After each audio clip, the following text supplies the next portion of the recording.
Good evening, everybody. Happy Friday. Welcome to the Jiminy Flip It live chat/listing show. I'm your host for this evening, Jiminy Flip It. Hope everybody had a great week. Apologize for not being on Monday. I was too tired. It's peak Beatles season for me right now, end of July into August, really until October, but July and August are the two busiest months. So I apologize. I had a late show on Sunday and was just a little bit too fried to get on Monday, but I'm here. Tomorrow morning, heading down to Virginia, to beautiful Williamsburg, Virginia, for a show. But we have to leave at 5:30 in the morning because it's about a 5.5 hour drive. And we're supposed to be there at noon. But enough about me. How are you guys doing? Hope everybody's doing well. It is Friday. We are back live and better than ever. I did put a link in the comments section for an event. I think we alluded to this last Friday. Forgive me if I'm repeating myself. I don't remember if we talked about it, but there is a great event coming up on Whatnot called Paperpalooza. John from Popeye's Postcards kind of spearheaded the idea. A few other people have kind of taken the reins. We have a group of, I think it's like 24, 25 different auctioneers. It's a 2-day event beginning in 2 weeks' time. It's going to be on the 13th and 14th of August. I'm on the 13th show. You see in the link down below, as they say in the videos. If you click on that, if you want, you could do you can go onto Whatnot. That'll take you right to the link for my show. Again, it's called Paperpalooza, and essentially it's just 24, 25 resellers out there on Whatnot selling ephemera, paper goods, postcards, obviously, in many cases. It should be a really fun event. It was a great idea. John thought of the idea of getting a gathering of people together, and it's almost going to be like a marathon sort of a thing. I believe the first show is at 10 or 11 in the morning. I could check a schedule on the 13th. I'm in the 1 o'clock slot. Everybody gets 1 hour to go ahead and do their auction. And again, I'm from 1 to 2, and we're going to adhere to that schedule. It's a very strict schedule. Everybody gets exactly an hour. It's all going to be presented live to you on Whatnot. Everybody's going to have the same exact type of a show. Hey, Memphis Blazer, how are you? So anyway, check out that link if you'd like. We'll talk about a little bit more later on in the show, but I just wanted to let everybody know what it is. If you weren't aware, it's called Paperpalooza, 24, 25 straight shows over 2 days, 13th and 14th. Hey, Allie, how you doing? Is there a page link or info page for all of the shows? If you search, my understanding is that if you search the term Paperpalooza within Whatnot, everybody that has their show already scheduled out there on Whatnot, you should be able to pull them all up. If anybody wants to try that while we're live, I'd appreciate it. I haven't actually tried to do that, but I did set up my show today for the 13th. I know Papergoy from $1 Million Peddlers is also going to be on. He's on the 14th, and I saw that he had mentioned that I think he's putting his show up sometime this weekend. So it's a lot of people that I'm sure we all know out there. It's going to be a lot of fun. And for people that join my show, I know you guys all are into the ephemera and the paper, and clearly the print ads and postcards and photos. That's my understanding, is most people are going to be selling those type of items. You did, Memphis. Oh, cool. How many, just out of curiosity, how many shows do you see so far when you do that term? And that's fantastic to know. Awesome. Yep. Yeah. Use that keyword. Great question, by the way, Ali. My understanding is that was just kind of completed very recently, the ability to search with that. So Paperpalooza, 2 weeks, 13th and 14th of August. It should be a lot of fun. I can't wait. And everybody's, we have a system whereby basically, let's say the first show is at 10. I think that's the schedule. On Saturday, I can't remember who it's going to be exactly, but excuse me, we're basically going to have, like, let's say I'm doing a show at 1. Whoever was doing the show from 12 to 1 is going to be like an administrator of my show. And then whoever does the show after me from 2 to 3, I'm going to be the administrator in their show. This way, everybody's kind of taking care of each other. We're all, vested in the success of the group as a whole. It should hopefully bring a lot more exposure to the field as a whole, to the ephemera community out there on Whatnot. I'm proud to say there is officially an ephemera section. I'll get the exact terminology, but it used to be under the dreaded and Whatnot, which basically means like it's a field for other categories that didn't yet have their own devoted category. But as I check right now, if you go into estate sales and vintage, there's a category dedicated. It's called ephemera and postcards, and that's where all these shows will be taking place under that umbrella, ephemera and postcards over on Whatnot. like I said, Popeye, a lot of resellers, you'll see. A lot of very famous names. Ben from New to You Provisions, fantastic. He was, along with John, it was John's brainchild, but Ben's been really active with the group of resellers that are taking part in this. He's kind of been coordinating things and sending out spreadsheets to everybody and doing scheduling. So Ben's been doing a wonderful job. Thank you, Ben. If you do pop on, it would be great. We're going to work on potentially next week too. I don't want to give too much away. Some of it's kind of exciting, but potentially we're going to have a bunch of guests on one of my shows. The date is to be determined. Usually I go on Mondays and Fridays, but again, that's kind of fluid. If I have a show on Tuesday, so I can't do it Tuesday. But I know Popeye can't make it on Monday. So anyway, we're working on the particulars, but it's a pretty decent likelihood that I'll be hosting kind of a live chat show like we usually do, but I'll be able to bring in a bunch of guests, like a good portion of those. You can't get all 25 on, but I think it is something like 10 or so. You could have about 10 guests here on StreamYard. So maybe we'll rotate a few folks if everybody's interested, but that should be a lot of fun. This way everybody can kind of hype up this event. We hope that all you guys that watch my show, that watch John's shows, that watch New to You Provisions and Ben and all those guys, Bartomania, I think, is taking place. I'm not positive. I think Bartomania is taking place in this spectacular as well. So it should be a lot of fun. A lot of people on board. I think, like I said, 24, 25 people over on Whatnot. So you could click my link if you'd like. Hey, Kelly, welcome. Kelly in the postcard, killing it in the postcard arena, which is great. But anyway, yeah, that should be a lot of fun. I'm looking forward to it. So we still have 2 more weeks, and there'll be a lot more. I was going to say press, which sounds pretty funny, but there'll be a lot more exposure and marketing going out about the event to the general public. But for you guys that watch my show and watch Popeye and watch some of these other resellers with any kind of frequency, you'll probably hear from all of us about it. But we're going to do some Instagram posts and Facebook and all that stuff to hopefully get a lot of people in the community involved with it. And it should be a lot of fun. And I think it's great exposure as a whole for all of us that love ephemera and postcards and photos and all that stuff. So more to come on that, but that's the latest update. Yeah, I think John's closing both as well. In fact, I know he's closing Saturday. I don't know about Sunday yet. It was so popular amongst the people that were interested in doing a Whatnot auction that we extended it to 2 days. It was originally just going to be that first day. And when Popeye came up with the idea, he wasn't even sure if there'd be much interest, but there certainly has been, so much so that we added that second day. Hey, Old School Flips, what's going on? Welcome.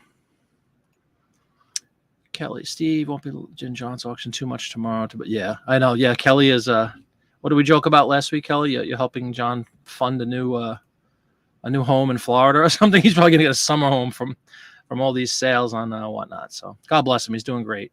And it really was a great idea to get everybody together like this. And I'm proud that, proud of the community, and I'm proud that we have our own actual section now. Again, it's called Ephemera and Postcards over on Whatnot. It's under the estate sales, and I think it says vintage, estate sales and vintage something, clothing or decor or something to that effect. But again, as Ali asked, if you guys just want to use that keyword of I was going to say Lollapalooza. It's funny, Paperpalooza on Whatnot. You should be able to check out all of us that have our shows already scheduled. The push for this weekend was to try to get everybody that's enlisted, if you will, in this extravaganza to go up and at least put their show up, and then there'll be giveaways. It'll be all the usual stuff and Whatnot. It'll just be kind of cool to see this sort of telethon version of it where it's on for like 10 hours a day or something. I think it's about 10 hours or so. Both days too, Saturday and Sunday. Yes, ephemera and postcards, exactly, Memphis Blazer. And it's under estate sales, I think. You have to go to estate sales first, but it's really cool. It's a great thing for our community that we finally have our own little section there on Whatnot instead of going to the N Whatnot thing. For those of you who follow me a little bit, you could, I've also sold music on Whatnot. I've sold some records, and obviously music has its own category. So I was very happy to see that now we have the ephemera and postcards thing up there. So how's everybody doing? How are your sales doing? How's the week been? How has the week been? Excuse me. I apologize if I sound a little dopey today. We played last night, and I have to get up really early for another show. Last night's show, my goodness, we played in New Jersey, not too far from me, like a 40-minute ride. And anybody who lives fairly local to me will know that there was some thunderstorms rolling through the area yesterday. It was a very warm, humid day, and we got there at like 2. The show was supposed to start at 7. They pushed it back to 7:45 because there were threats of storms between I don't know, between 6 and 8, I think was the original window. But we get there, many hours before. We were there at like noon or 1 o'clock, I think. And we were literally watching the weather the whole time. It was a big outdoor event. And we finally got the go-ahead from the township. We're going to start the show at 7:45, and it was beautiful. It cleared up, sort of, nice breezy night. And we only got about, I don't know, 9 or 10 songs into the show. And the heavens opened up, and we had like a typhoon basically rip through the area that I was playing in. It was, thank God we stopped with like literally 3 minutes. We stopped about 3 minutes before the skies opened up. So we frantically got all our gear. There's a lot of electronics and expensive guitars and drums and all that stuff. And we just frantically grabbed everything and threw it in the vans or whatever we could do to get it out of the rain. And then like literally on cue, boom. So I'm a little worn out from that, believe it or not, because we got soaked.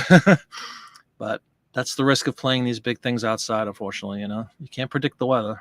As much as people try to, it's really hard to predict. So, but anyway, again, if I sound a little dopey or tired, there's a good reason for it.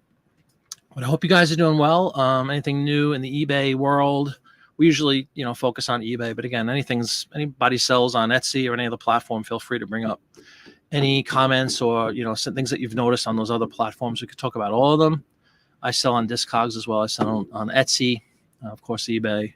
I don't do Amazon. I tried Amazon about a year and a half ago for a little while and just didn't have a lot of luck with it. Again, being an ephemera sort of a guy, it's very difficult to get gated, as they say, or ungated, whatever it is, over there. It was just kind of a hassle, so I kind of bailed on it.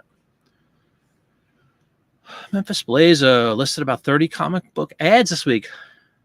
Fine, man. Any ads, I'm really hoping to hear from Dawn tonight. I know a lot of you guys know Dawn Wright up in Canada. She sent me a message this morning. I was so excited. I'd like her to share it with the group. I don't want to steal her thunder, but she had a great day on eBay with ad sales. And like I said, if she shows up in a little bit, we'll let her speak to it. But yeah, man, I think the comic book ads should do well. I've seen people sell ads from virtual playbills. I think we've discussed that before. Old playbills, you can usually cut out some pretty decent ads from those. And those are really small. So if you happen to have one of the duplex scanners, they fit in there because what are they, like 5x8, I think, or something.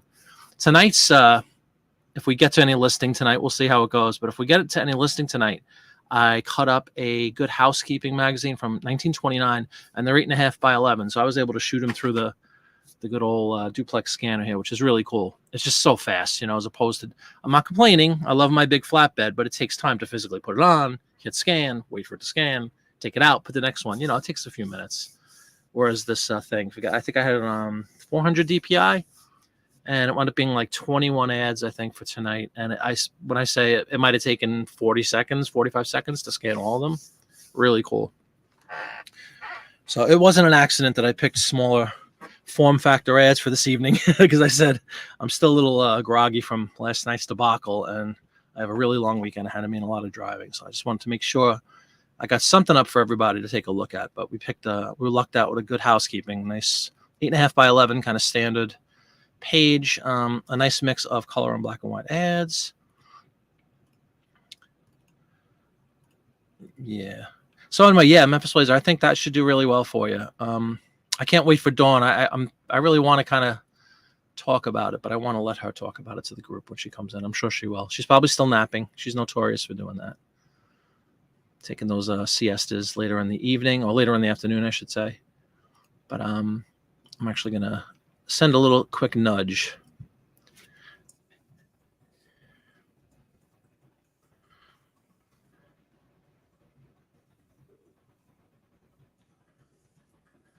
I love all these messaging tools that we have nowadays. Isn't it incredible?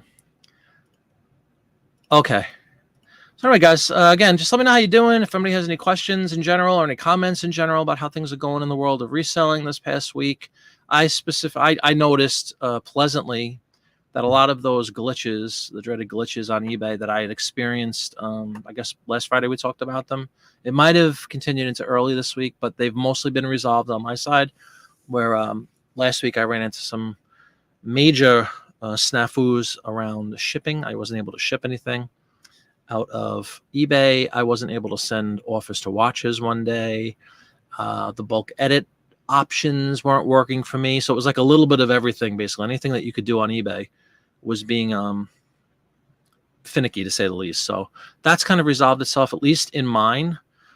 since, I guess, Tuesday or Wednesday. It's been, normal, quote unquote. Oh, you're very welcome, Allie. Yeah, that was cool. I love checking out your stuff. Everybody go check out Allie on Whatnot. And Allie, I don't know if you saw the beginning of the show, but we are going to be hyping this up. I'd be honored if you would consider maybe mentioning it on your shows and Whatnot. We're doing a big event called Paper Palooza. I think it's 24 or 25 resellers all doing consecutive shows the 13th and 14th of August, beginning sometime in the morning, 10 or 11, and going through to like 10 o'clock at night. And everybody's going to get an hour slot, and it's all basically ephemera, postcards, photos, things like that. Paper Palooza. But everybody go check out Allie on Whatnot. You look like you were having a pretty good show. Did you do well, Allie, with your sales that whole show? Because it looked like it was going pretty well to begin. Cool. I appreciate it. Thank you very much. It should be a lot of fun. I hope to see you there too. Hopefully all you guys that watch this show or any of my friends' shows will check it out as well. Appreciate it, Allie. Thank you very much. I was just telling the group, your third best show? Okay, very good. That's awesome. We have, the 25 or whatever people that are participating in this Paperpalooza. We have like our own little chat kind of thing going, right? And people are throwing ideas back and forth. It's been very productive.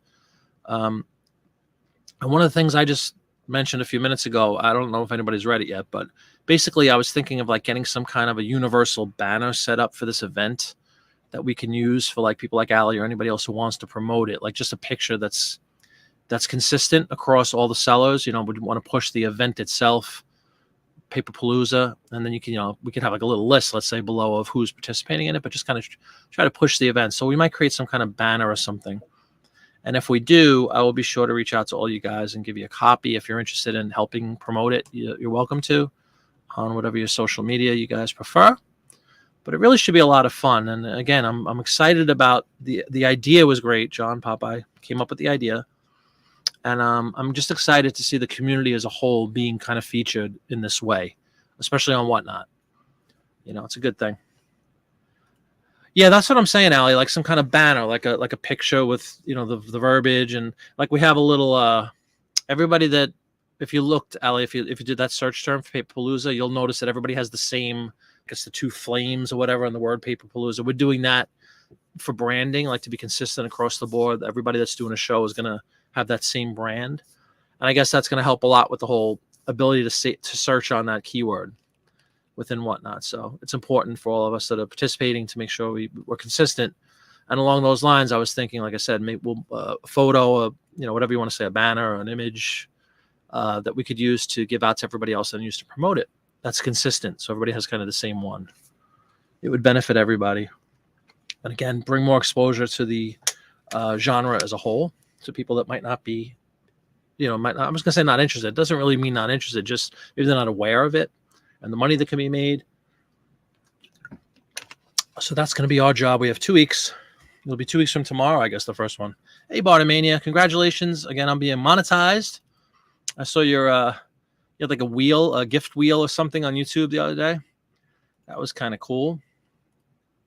And it's also good to see that you're alive and well after I inadvertently deleted you from. We thought we deleted you from the Cyberverse, actually, but good to see that you're back. And a quick note about my buddy Travis. He's still kind of, he will definitely be back on Whatnot, but he just wants to revisit things a little bit and get a little more practice in with the actual tools. So look for Travis to be back shortly. Hopefully he'll be back with me on Monday because I get back from Virginia sometime on Sunday. We're staying over the night. Thank goodness they put us up in a room, which is kind of cool. So I'll get back sometime Sunday night, and I'll contact him. We'll just make sure that we're on for Monday. And also, again, look for notice. Hopefully sometime next week we will have a group. Might actually be the week after. We'll see. But like the week of the show, which would actually be a week from this week, if that makes any sense. We're going to do some kind of a cool chat show on my show where I bring in 10 or so guests all at once to talk about Paperpalooza. Be a great opportunity for everybody to ask questions to people maybe they haven't seen before online like this, other than their YouTube channels or whatever, but maybe they haven't been in a chat before. But I'm trying to gather interest. Everybody seems to be interested in it. Now it's just a matter of actually getting some people to commit to the time and the date and all that stuff. Because I'm very, I have a lot of ability to jump around. I could do my show, even though I kind of have this Monday, Friday thing going for the last few months. I can certainly do a Tuesday night or a Wednesday night. You know, it doesn't bother me at all. Back from the block ball effect. Black ball effect for the wheel, right? Is that what you're talking about?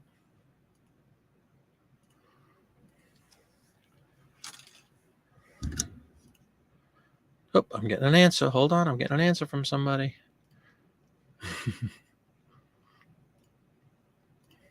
People are writing me.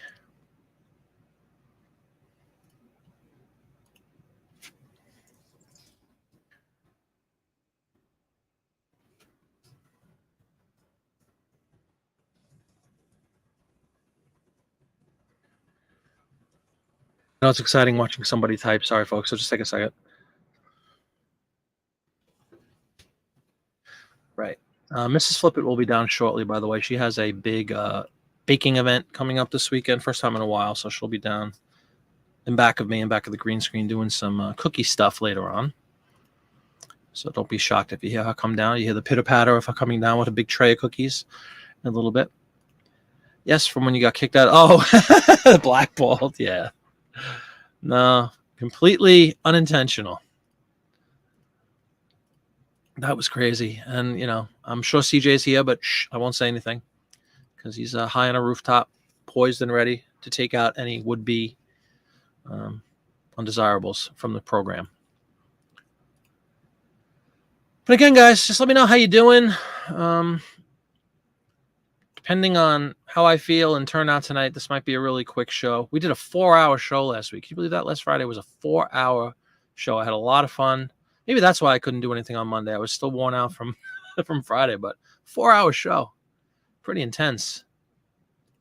Everybody's saying you did it on purpose. No, I really didn't. We told you the story. It's the truth. Peripheral vision, rainbow, shot down. The incriminating people were using rainbows, and it was collateral damage, man. But you're back, better than ever. We do have a bunch of ads to list. If anybody's interested in doing the listing portion, we can get started on that anytime you'd like. Just let me know. 1929 Good Housekeeping Magazine. And I did actually go ahead and resize everything, so hopefully we won't have any of those messages that says the image is too large. All right. Got another answer back. That's good. 2 good answers. Kelly, trying not to be so chatty this time. Oh, no problem, man. Go ahead. List. But if anything comes up that intrigues you, feel free to chime in. If you just want to kind of have me on the background list, that's phenomenal. The original intent of the whole listing show thing that I've been doing was kind of to encourage other people that we could all kind of list together, watch my show, let's say. But sometimes people get inspired. I've seen more than one comment during these months that we've been doing them that says, I'm still listening to you, but I'm listing myself. That's awesome. It's always more fun. Hey, Purple Sorko, you got 112 ads out of congratulations. What kind of magazine was it? There you go. A lot of proof out there, everybody. A lot of proof right here. Hey, Carl, welcome back, man. Congratulations on your resurfacing. I guess you got a bunch of listings up. Welcome back, Carl. Hope to see you out on YouTube again. Are you thinking about firing up another listing show too? Yeah, your fellow Canadian, though, Miss Wright, appears to be sleeping still, so hopefully she'll be in a little bit. I wanted to tell everybody about her great day on eBay.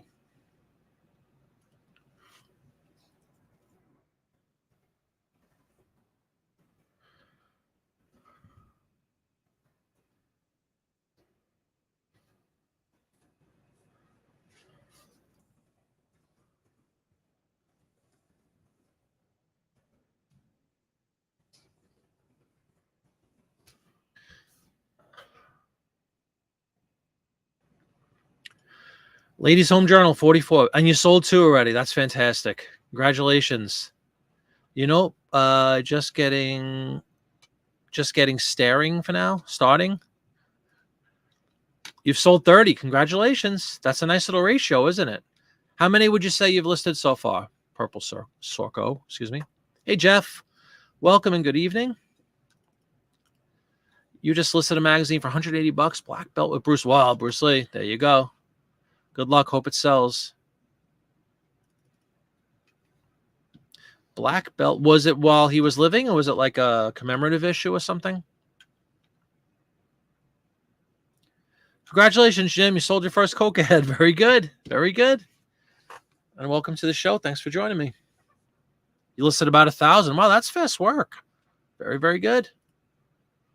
And we sold about 30. Okay. I've mentioned this many times. I've never ever insinuated that this is a get rich quick scam or whatever they're called. I think a lot of people, same thing with the postcards. Kelly could probably back me on this. It is a numbers game. The more you have up, you will sell pretty much every day with some consistency and a decent amount of them. But usually it's not going to be a case where you list an ad tonight and it sells in a day or two. It's a long tail, as they say. But that's not always true, because as soon as I say that, depending on what it is, somebody might be interested in Coke, like Jim just said. A lot of people are interested in Coke, obviously. That's a poor example, but something more obscure, let's say, that doesn't come up every once in a while. If somebody's out there looking, they might snipe it right away. But it is absolutely just a volume game. Get as many as you can up. And then, again, the philosophy is it doesn't matter if you listed it 10 minutes ago or 3 years ago. Every day you'll get a nice quantity of sales from these ads. And that's the name of the game. The Caesar scanner. Yeah, sure. Absolutely. That's a really cool, before I got my flatbed, I was thinking about getting the Caesar, Jim. I know, again, buddy of the show, Papergoy from $1 Million Peddlers. He uses that all the time because he sells magazines as a whole, or books, lots of them. And I know he uses the Caesar scanner and has great things to say about it. So I'm glad it's working well for you. 100% numbers game. Yeah, totally, man. Absolutely. At least for you, at least for everybody. I really think that's in this kind of a field with these sorts of items, this ephemera, as we call it, or paper, long tail things. It's just about getting tons up. And again, just, if you have, I know Kelly, what do you have? Kelly has a lot of listings. I don't remember the number offhand. I'm probably 20,000, 24,000. Is that what you said last week, Kelly? But if you have 24,000 postcards up there, you're going to sell some postcards, If you have 1 million postcards like Popeye, you're going to sell some postcards on eBay or whatnot, or any other.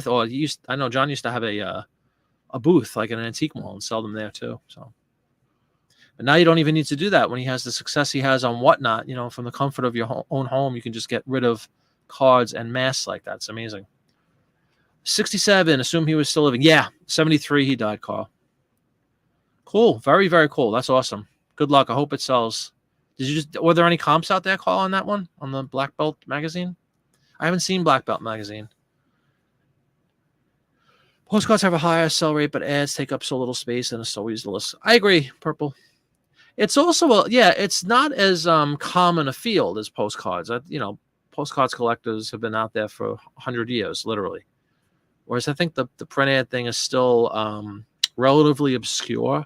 But I'll tell you, the people that collect them really love them. And the best feeling in the world is, and we talk about this sometimes when we're doing the listing itself, depending on the product or the category that the ad falls into. There's people that are just avid collectors of a certain product. Let's say Sprite, right? So anything that says Sprite on it, whether it's a plastic keychain or a toy or a T-shirt or an ad, they're into collecting, and they'll just search eBay as a whole for Sprite or whatever, whatever the thing is that they want to collect. So every once in a while, you'll get great hits with these print ads. If you have, again, volume, if you have 100 Sprite ads up there over the course of a couple of years, whatever you in your store active, you get that one guy that comes in that's a Sprite collector, and he might wipe you out and buy all 100. I mean, it's not an everyday thing, but that happens several times a year for sure. Like I'll have literally sell 100 ads in a day, and it's the best feeling in the world because, that's a lot of money. And it's good to see them go. 28.8. All right, Kelly. Very good. 200 from Popeye. There you go. So now you just got to buy 200 more cards from him, right? Comps are 100 to 570. Okay, so that's good. You were conservative in your pricing, though. Trying to get it out, right? We talked about this a lot, Carl. I know you're just kind of getting back to the fold, but we had a 4-hour marathon session last week, and that was a big part of it. We were talking about um, trying to turn things over quickly. A lot of people are hung up on numbers as far as I have X amount of listings. Yay for me. I have 5,000. I have 28,000. I have 500. I have 100.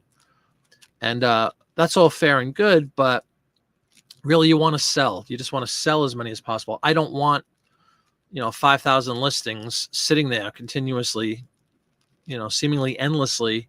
I want to sell 5,000 items. I want to have 500 listings and sell 1,000 every month. You get my point.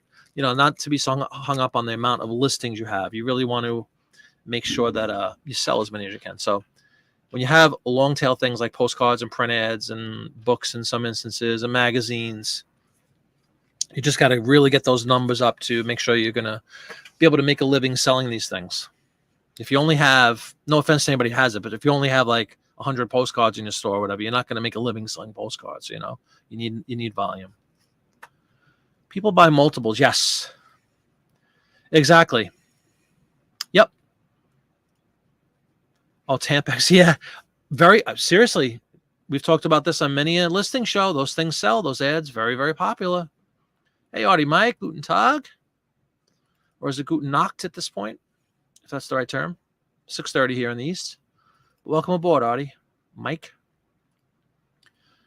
Sorry I missed you too on Monday. I opened the show apologizing to everybody for not showing up Monday for my chat show because I was just too tired. Honest truth in advertising here, but absolutely exhausted. I came in really late on Monday morning from a show on Sunday night, and I had another one to go to Tuesday, and I just couldn't muster the strength to get on Monday. But I apologize. We should be back on this coming up Monday, Mike. And if you have any, as always, if you have anything you guys want to look up on WorthPoint, let me know. You can shoot me an email at jiminyflipit@gmail.com.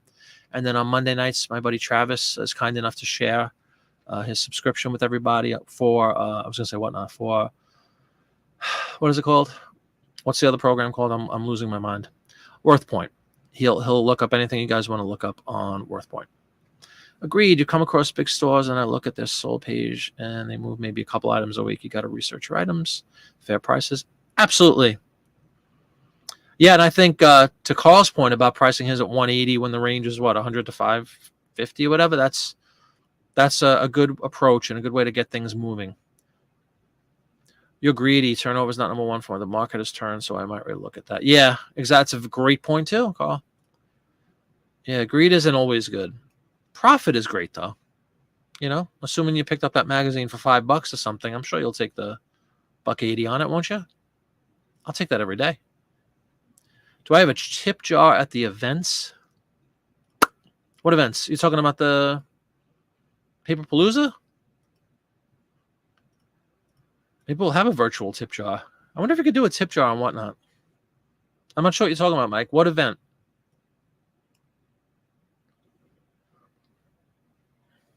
Carl is greedy. Yeah, I think it's healthy to do that, to react, and ideally you want to be ahead of the curve if at all possible. But reactionary is sometimes a very good thing. You have to be aware of, as Carl said, how the market has turned, whether it be up or down. You got to make modifications on the fly sometimes to your business plan, and and rather than let things sit, let's say, if you want to just get rid of some merchandise, you drop it a little bit, as long as you're still making a good profit. There's no need to be greedy. You might be sitting out on the wings, unfortunately, and miss out on a lot of really good sale opportunities. So as long as I'm not talking about a fire sale necessarily, but like we'll just use my silly print ads as an example. My base price is $15 for your standard one pager. Let's say times are tough. I might drop it to 10. I'm still making ridiculous, obscene amount of profit when I paid a nickel or less for that ad. Probably whatever. We figured out the math. It's like a penny or two for each ad if you actually factored it out. So to make $10 is still exceptional, So you need to be the ability to pivot and revamp and revisit things is kind of mandatory, especially nowadays with so much going on. Rock and roll. You talk about my show. Oh, my Beatles shows. Audio Mike, tip jars. No, we don't have tip jars. We do really big shows. Like we do outdoor festivals with thousands of people. We do theater shows. It's not really a tip jar environment. Like we're not playing in a bar, you know.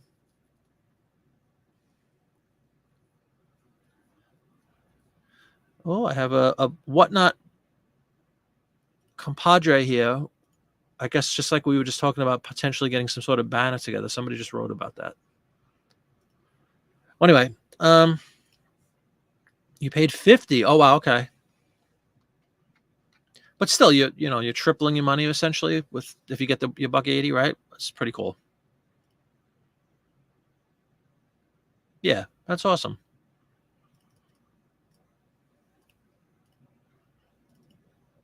Carl, are you one of those guys that sell a little bit of everything, or do you focus in on a couple of specifics that you like to do, or do you kind of sell anything that'll make a profit?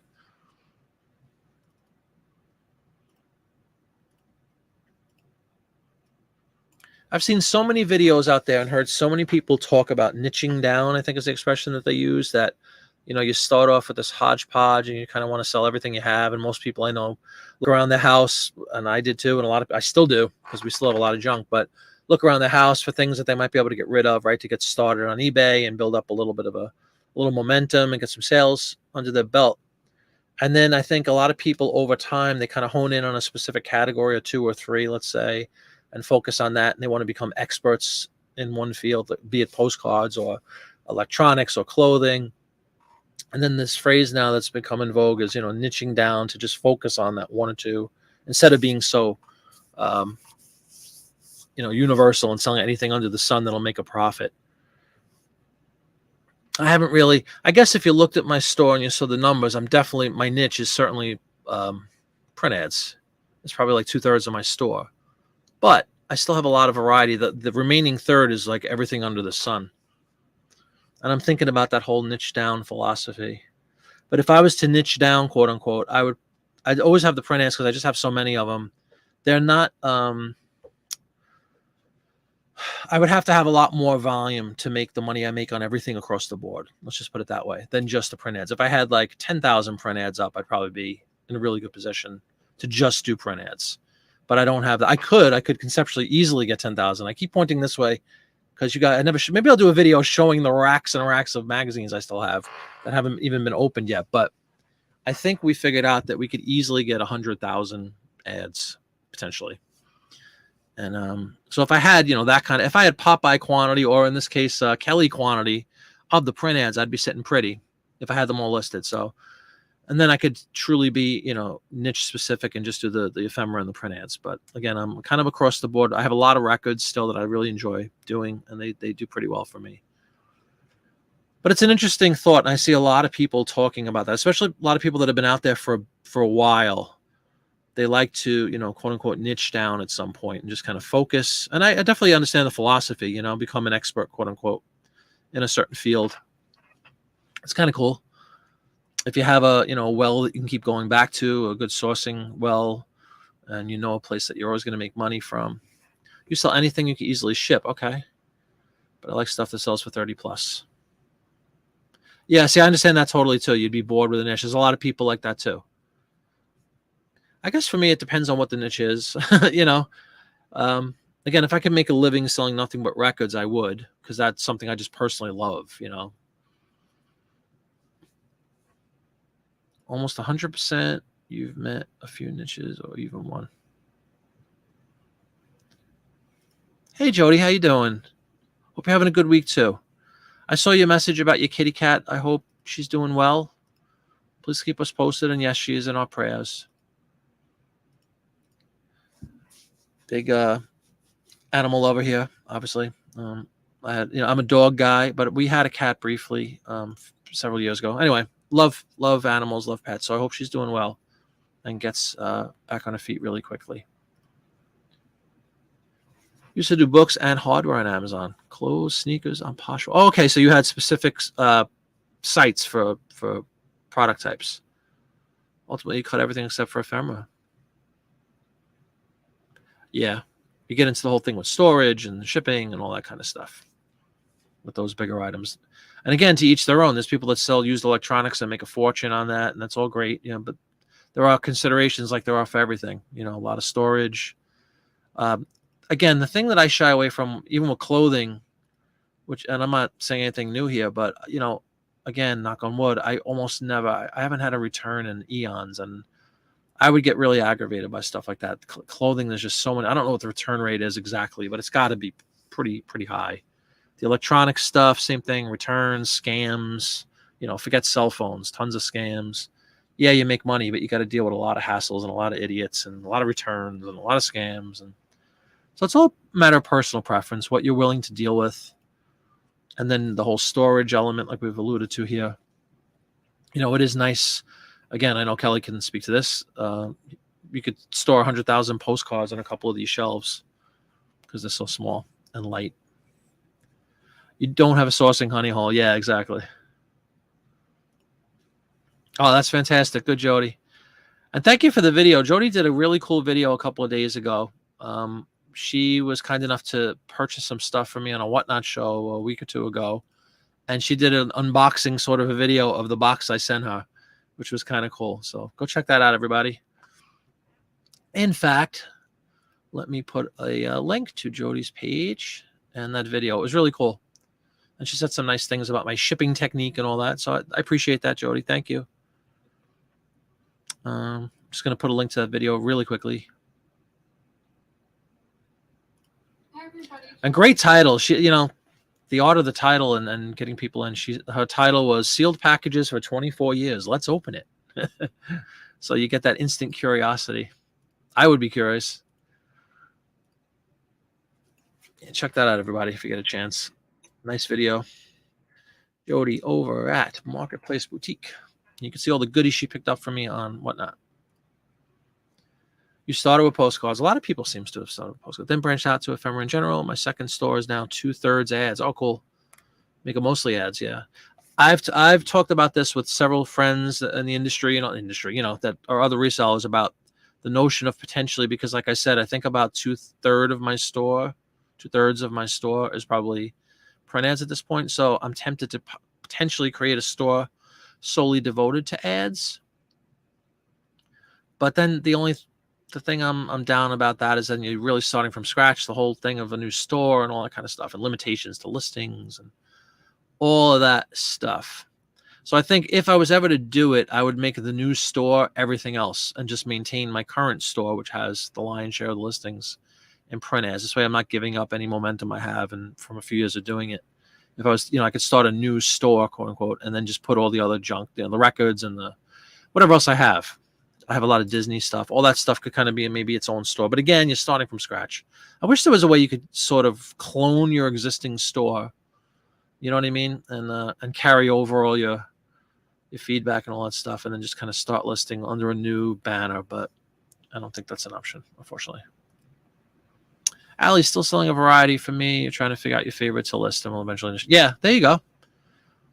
And that's what I was saying, Allie. Like a lot of people that talk about that niching down are people that have, a fair amount of experience, and have figured out a niche, which you're still in the process of figuring out. I think a lot of us are. What you love, there's a bunch of parameters if you want to niche down. You want to find something you like, I would imagine, if you're going to deal with it solely. It has to be something you're interested in or like to do. And then you want to have a good amount of volume of it to sustain a living or make a living selling them. You need to have a honey hole, as Carl said, a place you can go back to the well and keep replenishing your supply. There's a lot of things to think about, a lot of considerations. If you could find new inbox sealed items, I could ship a poly mail and net $10 each. You would be all over that, really. Okay. But there's again where you kind of want volume, right? If you're going to sell with the $10 sale price, you got to have a lot of volume. You just heard yourself? What'd you do? Click on the link I sent? Your second niche behind postcards seems to be DVDs. Really? That's cool. And do they sell well for you? Memphis Blaze, a lot of people sell. We talked about this last Friday. I'm thinking about doing CDs now because I have a nice amount of CDs. I didn't release that video this week. I apologize. I had said last week that I was going to release a video. I recorded a video all about CDs being back, basically. Give you everybody a little tease. And it's all ready to roll. I just haven't finished editing it yet. And again, not to sound like a baby, but for all the shows I've been doing, I just haven't really managed to get the editing piece done. But I will get that video out. But teaser, go buy CDs. They're cheap. You'll never get them cheaper than they are now. And much like albums were for 10 years or whatever, a while ago before this new resurgence, in vinyl again, you could give away records for free. And now they're a fortune. So I have a feeling CDs might kind of do the same thing. They're kind of coming back. They're still a phenomenal media form if you're a music fan. They're portable, they're light, the whole thing. We all know about CDs. So I'm loading up on CDs currently because you can get them for 50 cents, $1. It's unbelievable. You're all set for postcards, but the comping side is holding you back. Just got to do it. Yep. It could be said for a lot of things, Carl. You just got to do it. You still make mistakes on comps? That actually goes back to a question I was asking you last week, Kelly, about your ability to eyeball these things, because I think is it safe to say that most postcards aren't very valuable, but again, numbers game, you'll make money. And I was asking you last week if you could just kind of thumb through and winner, pick out the prized ones.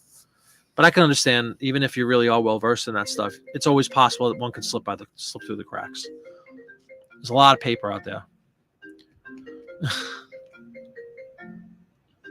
Hey, Rootin', welcome aboard. Yep, another great point. Exactly. We were talking about honey holes earlier, having a place. If you can keep going back to the same place with a seemingly endless supply of goodies, then you're in good shape. And I think that's one of the really big key considerations. If you're going to niche down, you have to have a place to go get these things with some regularity. You've limited your sourcing to sealed DVDs and TV series. Still pretty good. Cool. Oh, yeah, if you can get sealed, you're making a good return, right? They're still pretty cheap, I would imagine, when you get them out there, when you're sourcing them. Yeah, stock up, Jody. Trust me. Everybody, go get CDs. They're dirt cheap. Don't get junky ones. Don't get scratched ones. Do a little, research, obviously. Open them up. Make sure they're in decent shape. They play well. It takes 2 seconds to, go through. You can polish them up with alcohol and a microfiber cloth. It works really well. Pure alcohol. But they've never been cheaper. They were always so expensive, as I'm sure most of you remember. And again, they still produce amazing results, musical results. And I just have a feeling they're going to be bouncing back. I don't know if they'll be as successful as they were. Certainly, that would probably be hard to do, to replicate that. But even if they get back to half of the popularity of the vinyl seeing right now, and the explosion and inflation, if you will, of the pricing of vinyl, then if you could stock up right now, you'd be happy camper later on.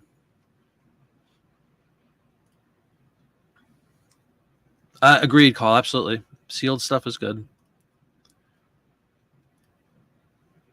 What is Memphis Blazers store? Good question. My real question is, where is Dawn Wright? Because if Dawn Wright was here, she could be doing my bidding, and when we need a link posted, she could post it. So I don't have to take away from my performance. Yeah, what's your store name, Memphis Blazer? You could just type it in there if you'd like, and then I'll look it up and put a link in there if you'd like. Be happy to. Jeff says, niche, I just buy from Audie. There you go. Did you get any of those ads up yet? Or they still far back in the chain? There you go. Blazer Bargains, everybody. Go check out if it's okay. If you would like to be promoted, I'd be happy to throw a link in there. There's a link to find stores. Do you guys know that? Let me find that first. Let me find it before I start talking all about it. But there is an actual eBay store search site. And I'm trying to find it because I had a shortcut for it, I thought. Yeah, here we go. Absolutely, man. Blazer Bargains.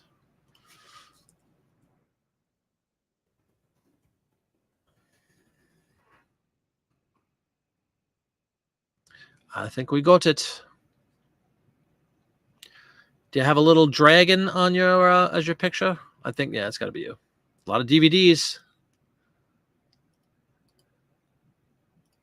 Yeah, if you guys are interested in picking up some DVDs and some groovy stuff, go check out Memphis Blazers store on eBay right there. Just throw a link in there for you. Click on that.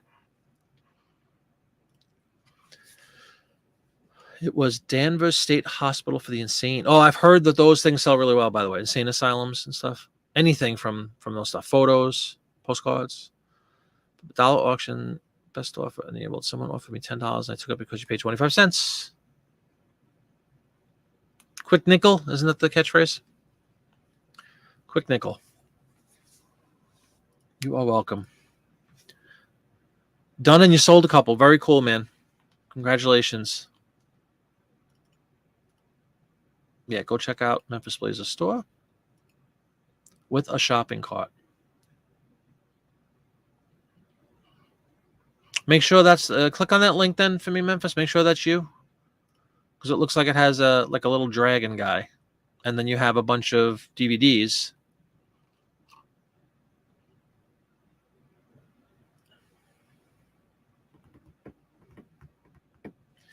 Otherwise, we're giving somebody else some promotion, which is okay.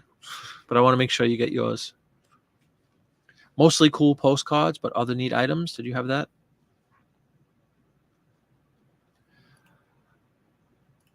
Oh, dragon with a shopping cart. Gotcha. That's right. I didn't notice I'm sorry. I didn't notice the shopping cart. Cool. Yes. All right. So that's the right link. Woof. And you know what? I just showed. Let me, if you guys don't know, like I said, there's actually an eBay shortcut. If you want to search for a store name, I'll put a link to that in here too. You guys can bookmark it if you'd like. Because I know it took me forever to find that. There was never really a good way. You can't just go up and search, Bargain Blazers in eBay and have his store come up. But with this little link, you throw the store name in, and sure enough, as we just proved live, let me get the link for everybody, just in case you don't have it. eBay stores. Here we go. Yeah, check this out. There's a little when you weed through all the ads about shoe sales for some reason and all the stuff they're trying to sell on eBay and watches, there's a little box that says find stores. Just put a name in there and then click search, and you'll be able to find stores by the store name. There's the link for that one. Enjoy, everybody. Marty, are 78 records shiny like vinyl if unplayed? No, not as glossy, Rutan. I have never encountered a completely pristine, brand new virgin, as they say, 78. There's a really cool video on YouTube. It has nothing to do with reselling. It's about 78s just in general. There's a lot of collectors and people that love 78s and 78 players from the 30s and the 40s. And one of them, the guy actually said, I think the tagline or something of the video is, what do brand new 78s sound like or something. And he had, supposedly this pristine copy of some, I don't remember the song at this point, but some 40s, big band music or something, I think it was. And he plays it literally brand new right out of the paper. And it still has that 78 sound, that hissing. I think it's just inherent in the product at the time. The fact that they were made a long time ago at this point. They weren't on vinyl until later. They were shellac based. Yeah, I didn't see the Walker. It looks like a dragon. Yeah, I didn't notice it was a shopping cart. I saw the dragon. You grabbed a 78 that stamped disc jockey copy. Ooh. Oh, wow. Really? That is groovy. Very, very cool. Do you have the ability to play 78s, Rutan? Do you have a player that has 78 RPM? I picked up a really cheap one. It's not a link I could put in when I do my 78. It's another video that's in the hopper right now. 78s. A whole thing about 78s. They're really easy to get to. Very, very cheap. Usually in pretty lousy condition, let's be honest. Most of them are pretty. But the good news about that is they're usually in pretty lousy condition. They've been played and loved and cherished for many, many decades. But the people that collect 78s are aware of that. Like, they're not looking for mint copies like you'll find in the vinyl community with much more modern records. They're looking for like mint sealed copies. You'll get a premium for that. 78s, it's kind of just understood that they're going to be played. They're going to be, fairly well worn. And as long as your labels are sharp and they don't have any violent skips or something, you'll sell 78s with little problem. You can play 78s. That's cool. Oh, you make MP3s? Very cool. Go make some dinner, Jeff. Again, I had no dinner tonight, but I wanted to eat light because I got to get a really early start tomorrow on the road down to Williamsburg, Virginia. I think it was about 5.5 hour ride to our venue tomorrow, which I'm really excited about. It's a dinner event Tickets are $85 to see me. Huh? No, it's not $850 to see McCartney, but $85 is respectable. $85 tickets, and they sold out, which is kind of cool. And they have a dinner and stuff. So it should be a really nice event. It looks like a beautiful, beautiful place in Williamsburg, Virginia. Home of Colonial Williamsburg. Stone's throw from, I think it's right in between Richmond, Virginia, and Virginia Beach. It's kind of east of Richmond, but not all the way out on the water. Kind of cool. I'm looking forward to going down. I wish we didn't have to leave so early, but hey, 'tis the life of a beatle. All right, guys, you have any interest in checking out some of these ads? Oh, hold on. Look at this. On cue. Apparently, if you say the word Richmond, Virginia, ta-da, welcome, Diverse Ventures. That is very, very funny. Well, welcome aboard. I'll be in your neck of the woods ridiculously early tomorrow morning. Well, by the time we get there, it'll probably be about 10 or 11, so that's not ridiculously early. But all right, Diverse Ventures, you tell me, how far from Richmond to Williamsburg, time-wise? I drive through Richmond constantly. My wife and I always drive to Florida, like many times a year. So this is a hop, skip, and a jump, relatively speaking. We go to Disney all the time. But Richmond is always, it's funny, when I'm coming from, it's hysterical how you rationalize things in your own head sometimes when you have a really long journey like that, right? If we're going down to Disney from where I live, when we get to Richmond, Virginia, is when I say, okay, now the ride starts. Even though it takes me almost 5 hours to get there, 4.5 hours to get to Richmond, that is the South. Like, I'm like, all right, now we're starting into the South. The ride begins, the true journey. The portion getting to Richmond is kind of really, it's not, great driving. It's nothing great to see other than you pass Washington and stuff, but you go on the loop. You don't really go through Washington. But anyway, the journey begins in Richmond. Conversely, when I come home, I think to myself, once we get to Richmond, we're home. Even though we still have 4 hours more to drive, or 4.5 hours. It's just so funny. And the stretch on 95 that goes into Richmond, it's and Diverse Ventures, you could speak to this. You could tell me what this is. There's an old train station, right? The clock. If you're going south, it's on the left side. It looks like it was probably there during the Civil War. It looks like a really old train station. And the road kind of goes, it's elevated, obviously, and all you see is like the clock portion and the tower sort of the train station. I'd love to actually check that place out. But we always wave to the clock whenever we go past Richmond, Virginia. So I will be down there tomorrow if you want to wave and say hi. Yeah, thank you very much. We're not going to see much of it. We'll be able to see it on Sunday because we're staying over. They were kind enough to get us a room for the night. So after the show, I will collapse into my room, and then maybe Sunday we'll take a little drive around and check it out. Hopefully the weather will behave for us. It's about an hour. Okay, cool. Hey, Kristen, what's going on? Welcome. Rural Squirrel. I know you told me until August you'll still be homebound, right? But you must be getting ready to hit the road shortly. What do we have? Monday is August 1st, but welcome, Kristen. Good to see you. And I really enjoyed that video with my boy, Travis. I guess that was 2 weeks ago now, week and a half ago.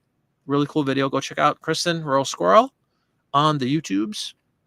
It's called Main Street Station. Okay, cool. Is it a Civil War era station, Diverse Ventures? It gives off that vibe, like at least when I drive past it. That's how you feel driving up to Maine once you get north of Boston. Yeah, exactly. But it's like a landmark. I don't know how to describe it. And I don't know why Richmond, even when I lived in New York all those years, it was always Richmond was just this. I mean, really, you've barely started the ride if you're going to Disney from the Northeast when you get to Richmond. But it's a psychological thing. It's a when I get out of Richmond, because really when you get out of Richmond and you start going south into southern Virginia, most of North Carolina, most of South Carolina, there's nothing. There's just nothing to see. It's grass and trees for the most part. And it's like the last hint of civilization until you get to Jacksonville, basically, on that silly road called 95. Oh, you're already on the road. You jumped the gun, see? I don't know. I hope you're just listening then. You're not watching, right? If you're on the road. You just got me on the dial, the radio, I hope. Well, anyway, safe travels. Where you going? Let everybody know. By any chance you're going to Williamsburg, Virginia?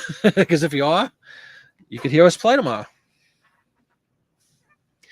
Yeah, you kind of have to make those things in your head.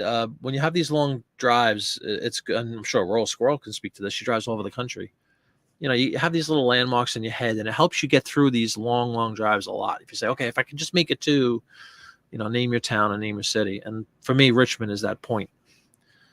If we're going down south, Richmond, okay, now the ride starts and I'm in the south. If I'm coming home, we're in Richmond, we're almost home.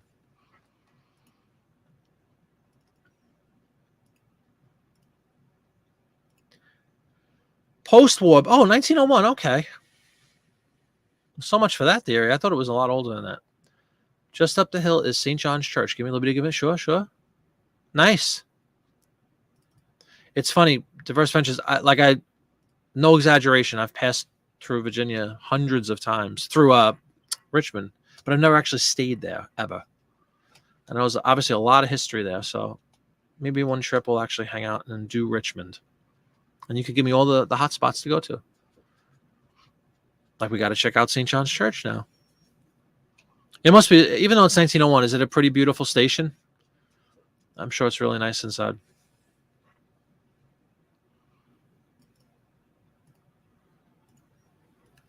You see, this is why I love these shows. You always learn something, everybody. Whether it's eBay related or history related or travel related, we're always learning together.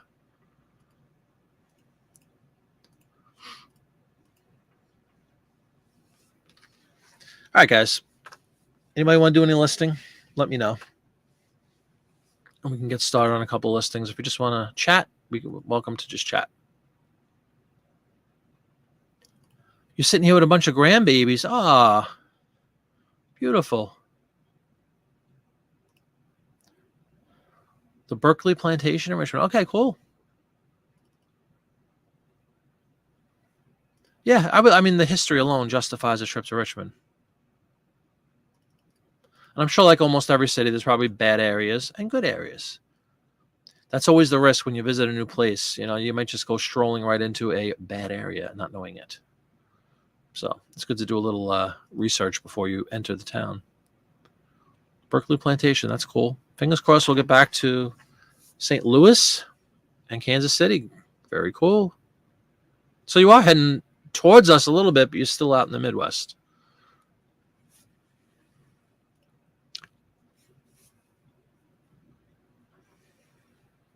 Thanks to ads, I now know that Texaco stands for Texas.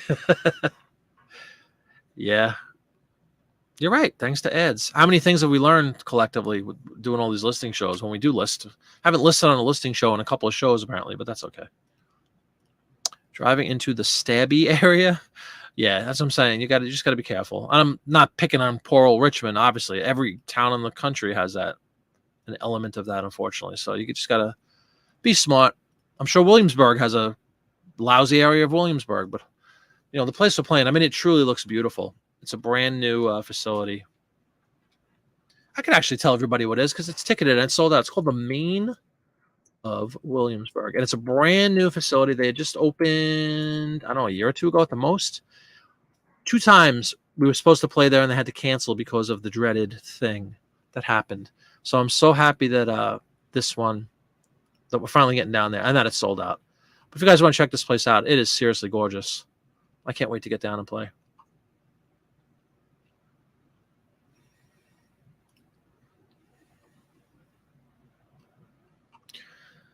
Beatlemania again. Show and dinner, July 30th, sold out. Ta-da. Beautiful. I love seeing sold out. It means you're playing for a lot of people and you're making a lot of money. And you're making money for the venue. It's a win, win, win. Oh, Memphis.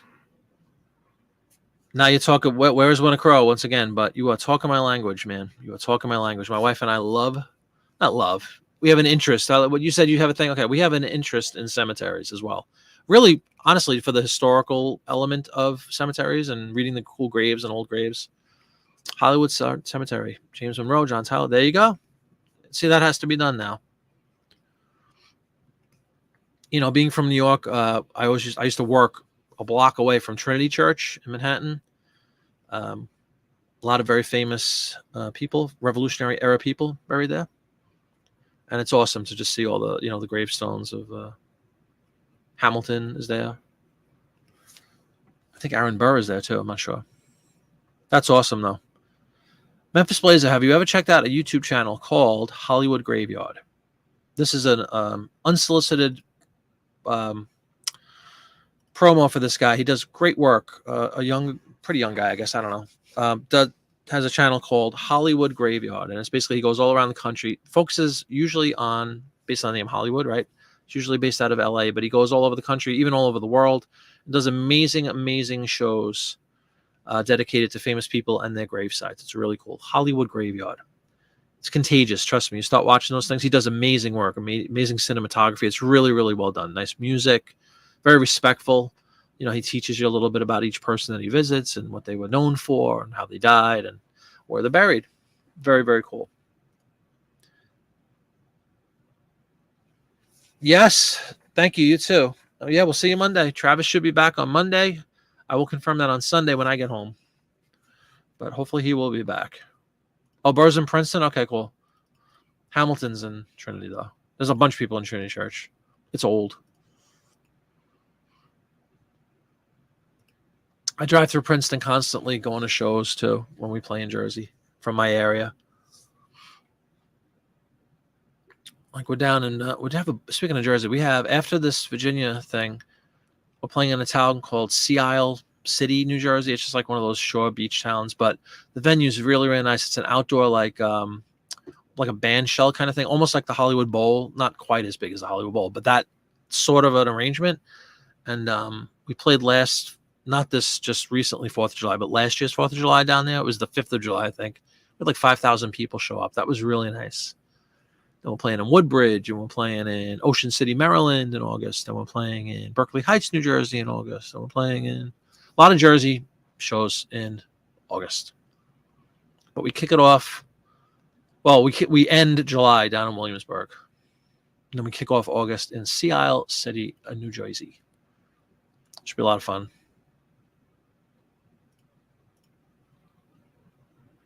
You have a quest for every president's grave. That is awesome. Wow, really? That's phenomenal, man. I would love to join you on that quest. That's a, what do they call it? Bucket list? That's a bucket list for sure. Obviously, Mr. Lincoln would be an honor to see his final resting place in that famous tomb. So many stories about, if you guys don't know, so many stories about Lincoln when he was buried and all the attempts to steal his body and how they preserved him over that huge train ride that took like 2 weeks, I think, from assassination to burial. And it's crazy stuff. And he was dug back up in 1901, I think it was. And he looked virtually untouched, which is kind of wild. Obviously, I went to Arlington, so JFK. There's a few presidents in Arlington as well. A lot of very famous people in Arlington. In Virginia, speaking of Virginia, Edgar Allan Poe. Edgar Allan Poe's mother. Oh, wow, really? Oh, wow, that's sad. In a pauper's grave. Yeah, supposedly he did call. Yeah, supposedly he had like a dream or premonition or whatever about his assassination. Who is the dead man or something like that, he said. And it was him. He was looking over himself. A lot of really wacky stuff around Lincoln and his life and his death. And Mary, his poor wife. I mean, they lost, everybody knows they lost children young. And, she was put in an insane asylum by her oldest and only surviving son. So, ain't that a kick in the head, as Dean Martin would say. Carl, since you're representing your country tonight, you're representing all of Canada, obviously, by your mere presence. Give me some, who were some famous people that might be buried in Canadian cemeteries that people like Memphis Blaze or myself might be intrigued and interested in visiting? Can you rattle off any legendary Canadians that are buried, or people, whether Canadian or not, that have chose to be buried in Canada? Excuse me.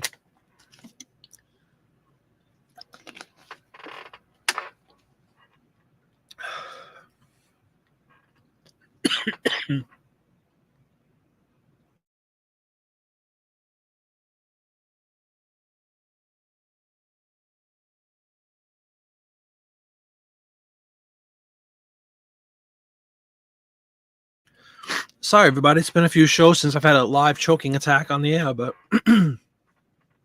whenever you try to sneak a little food when you're talking and doing a show, you're going to wind up choking. This is a PSA. Don't eat and talk. Neil Peart, there you go. Wasn't he cremated though? I thought he was scattered somewhere. Just watched the whole thing about Rush. Whole really cool video about Rush. You're the wrong person. Okay, no problem. Hey, Deal Finder, welcome aboard. How are you? Oh my goodness. Screwed myself up with the simplest of products. What does that look like, everyone? Green screen is playing havoc with a little bit, but that's what we're munching on. So it almost killed me. Honeycomb. Went to Cleveland to see Garfield. Cool. I've seen Rick again. If you guys check out Hollywood Graveyard, I'm telling you, really cool channel. Memphis, you got to watch it. All three of the people you just mentioned have been featured on Hollywood Graveyard. Rick James has a very elaborate headstone. I've done it all. I've seen it all. Something like that, I think it said. Hello, Deal Finder. Hey, Steven, how are you? Welcome aboard. The baby snacks. Just something to munch on. You know what I mean? Not a big proponent of sugar, but sometimes when you're sucking wind like I am right now, and again, to whine about it one more time, very early start in the morning tomorrow and a long drive, I figured I'd load up on a couple of kitty food, as you would say. A couple pieces of kitty food. You are awesome. You just got in from picking up a killer lot of 8mm media. That is phenomenal. Absolutely phenomenal. Congratulations. It is very cool. Have you had the opportunity? Well, you just got back, right? You probably haven't any opportunity to check out some of the footage, like what's in there. Shipping is a huge consideration for a lot of people. Canada in August. Sister dragging me to Triumph Fan Convention. Oh, really? Ottawa, there you go. If you don't mind me asking again, I don't know why I'm always intrigued by these Canadians that show up at my show, but Carl, whereabouts in Canada? You can even just be as vague as the province. Just curious where you guys are from. $200, huh? Cool. And a projector too. That's awesome. Really cool. Congratulations. Hope you make some money. Hope it doesn't sit there for 3 years, right? Cartoons and comedies, yeah? Groovy. Yeah, home movie stuff. Depending what's in the home movies, right? Sometimes that's a big deal. Do you have a sense of the age of them? Like, is it kind of all over the place? Is it a general period of time?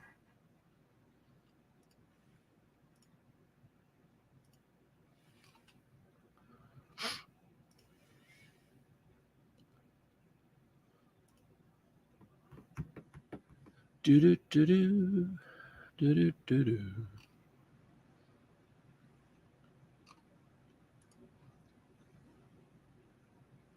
You're not sure? Okay, cool. Well, if you just walked in, we'll give you a pass, all right? Give you a couple of minutes to get situated. But let us know. Maybe you can let us know on Monday if we have the chat show on Monday. And again, for the benefit of you guys joining this after this first hour of the show, which ended at 7 o'clock, August 13th, August 14th, all the world's talking about it. Paperpalooza on Whatnot. I have a link pinned below on YouTube. I think I pinned it. Make sure on YouTube.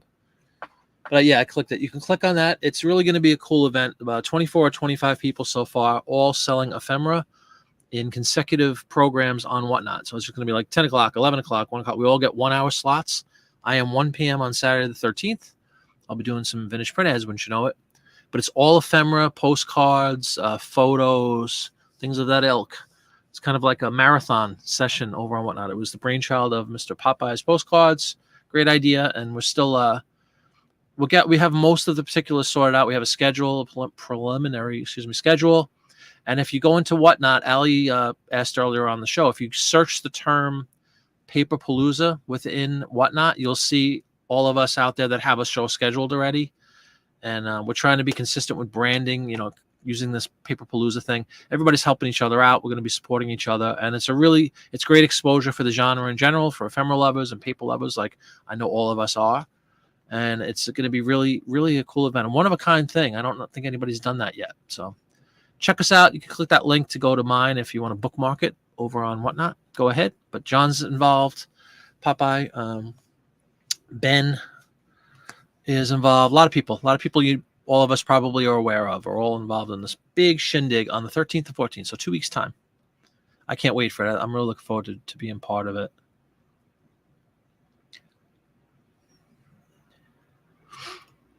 Facebook ad has 2 images. You got to upload it. Images of the thing you just sourced. You're cutting off a magazine while listening. Yeah, very good, Purple Socko. You're on fire. Congratulations, Memphis Blazer. You always love it when people sell stuff on the show. That's great, man. See, to me, I'd be doing backflips. A $20 postcard is a great sale to me. To say I'm a novice is putting it gently when it comes to postcards. I'm definitely intrigued by it. I'm astounded by the popularity of them. I really am. I know a lot of people that initially kind of dip their toe in the water with the ephemera stuff choose to go the postcard route because of, I guess, they're just plentiful and relatively easy to research and easy to list. And the whole size thing is a huge factor. And shipping is cheap. So I get all that. But I've just never taken the time, unfortunately, to really get deep into them. But I'm almost feeling a little bit of pressure here at this point because it's such a popular thing. And you see the success of so many other people that sell these things. So what's the math there? 50 cents, $20. ROI is phenomenal. Yeah, congratulations. That's really cool. And we put a link to Memphis Blazer's eBay store a little while ago if you guys want to check out. He's got a lot of DVDs is what I saw on that first page, as you spoke about earlier. 75 is the most. Again, I'd be doing backflips. Provided I didn't spend, 65 to buy it. But I think most of us that are out there sourcing these postcards get them really cheap. Little photo of an air base in the Azores. Wow, that's cool. $20. Had you had it listed for a long time? Or was it a relatively new listing? Have I heard of a band named Janitor Joe? No. Sold a CD of them called Big Metal Birds before. Congratulations, Steven. We talked about CDs. You just joined, right, Steven? We had remember last week we were talking all about CDs? I'm going to continue this, and I apologize again for not releasing that video that I had promised this past week. I just had too many shows and didn't have the time to finish editing it, but I'll get it up. I'll get it up next week for sure because I only have 2 shows next week. So I'll have a bunch of time, and we'll get that CD video up. But again, spoiler alert, it basically just says go out and buy CDs because they're plentiful. They're extremely cheap, cheapest they've ever been since they began. And it's looking like a renaissance in that form of media is on the horizon. So it's a great opportunity to go out and source a bunch of really great items, even just for your own enjoyment. For people like me that love music, it's a great opportunity to just pick up, albums that you love for $1 or $2 or 50 cents. It's unbelievable how cheap they've become on the secondhand market. Even new ones are pretty cheap. Most we've done is $86. Again, phenomenal. Listed a couple of weeks. Nice. Not bad at all, right?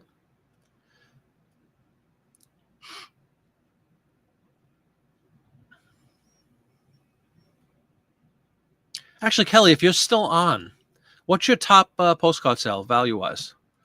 Kelly dabbles just a bit in postcards with almost 29,000 of them listed. All inspired by Popeye's video series, which I've been too. I loved his video series about postcard selling. All you need to know about postcards. Yeah.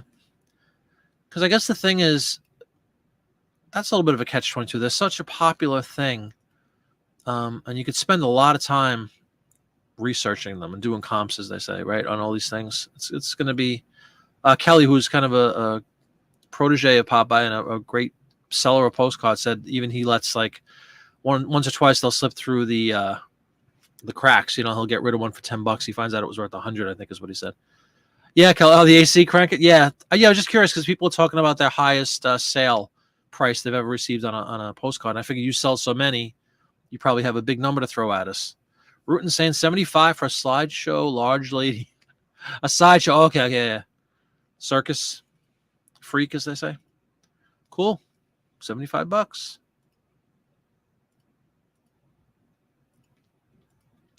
And the real photos are basically always going to be a higher sellers, is my understanding. I'm sure there's exceptions like there are to everything, but in general, I'm pretty sure that that's the most popular style of postcard you can get. Excuse me as I crunch on a child's product, as Rutan said. They're suddenly going stale. My wife bought them, actually. Waiting for the number, Kelly. Memphis sold one for $80. A plane flying over 50 San Francisco. That's cool. Very, very cool.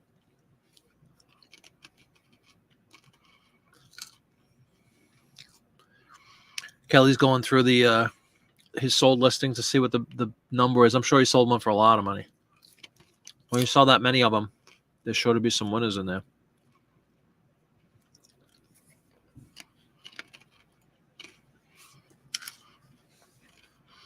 But I love to hear that people are selling stuff during the show. It's really cool.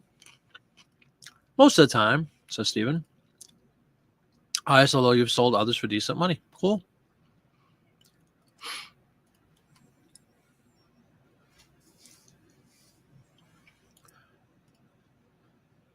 You know the card, just trying to find the buy call. Okay, no problem. I'm not asking to give away any secrets or anything about what it was. I'm just saying in general, like what's a, $100, $500, $20? What's your high sale? If you guys watch, I'm sure a lot of you do, you watch Popeye's videos. He's doing a daily video thing on YouTube with what sold the night before. And even though he's kind of all but given up on his eBay store, it's still obviously still running because he has so many listings up there. He's still making good money every day by not even listing anything. But when he does his what sold, the majority of the stuff that what he shows you on the videos, you could see they're not high priced. It's just, again, volume. He sells cards for $5 for $3 with free shipping, but it's volume. He sells a bunch every day. And every once in a while you get the home run of a $50 card or a $75 card, but it's the usual things are like $5, $6. Getting ready to list a bunch of undivided back cards. Not sure how popular they are. Not too of exciting cards. Not exciting cards in general. Yeah. The other philosophy is you could always lot them up. If you do take a little bit of time and do some comps, you might be able to just lot up a bunch of, chromes or whatever and throw them together to get rid of them. There you go. Memphis is saying good money. 20s plane photos do really well. Cool. That's a good thing to look out for. Thank you, Steven. Oh, yeah, the Olympic. Okay. You paid $1.83 from some real moron who had no idea what they had, huh?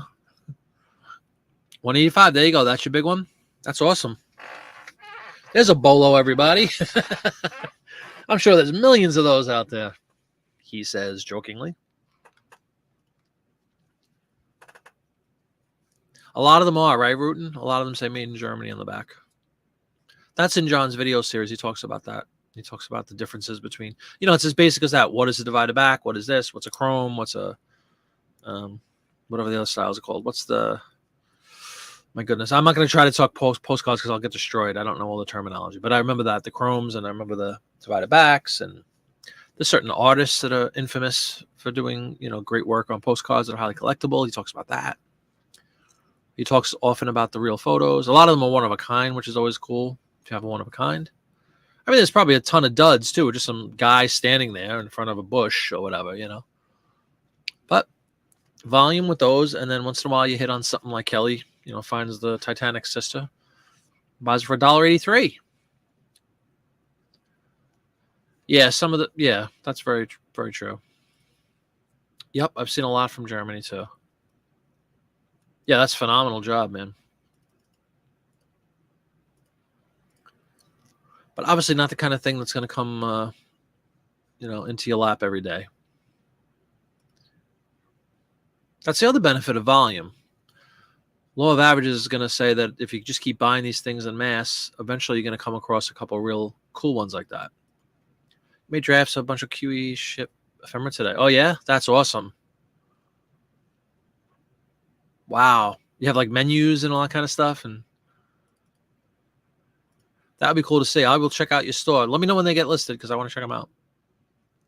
Yep. I've seen those towns too. Leipzig, is that how it's pronounced? Dresden. It was a collection of 550 steamships for $1,000. Wow. Nice. Oh, that's beautiful. That's how it's done, Kelly. Jody, you're still here. You've been quiet. I don't know if you're nursing your baby or just relaxing. Travel postcards, yeah? Anything specifically that you can mention? I think travel postcards are probably the most common thing, right? Like here I am in wherever. Hello from Honolulu or whatever, those kind of things.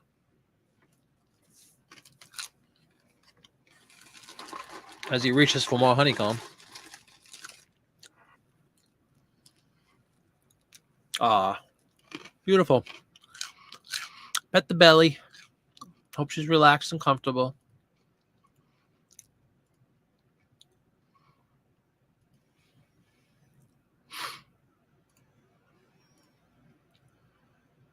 Carl, we're gonna have to address this lack of appearance by your Canadian sister here.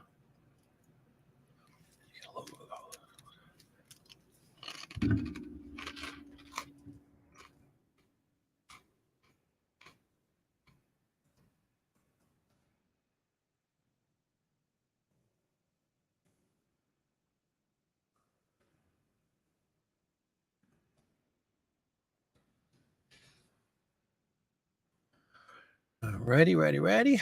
Yeah, I don't know where Dawn is, everybody. Dawn always shows up. She must be sleeping late. Most of your cars sell 5 to 20, so that's respectable. A volume game, exactly.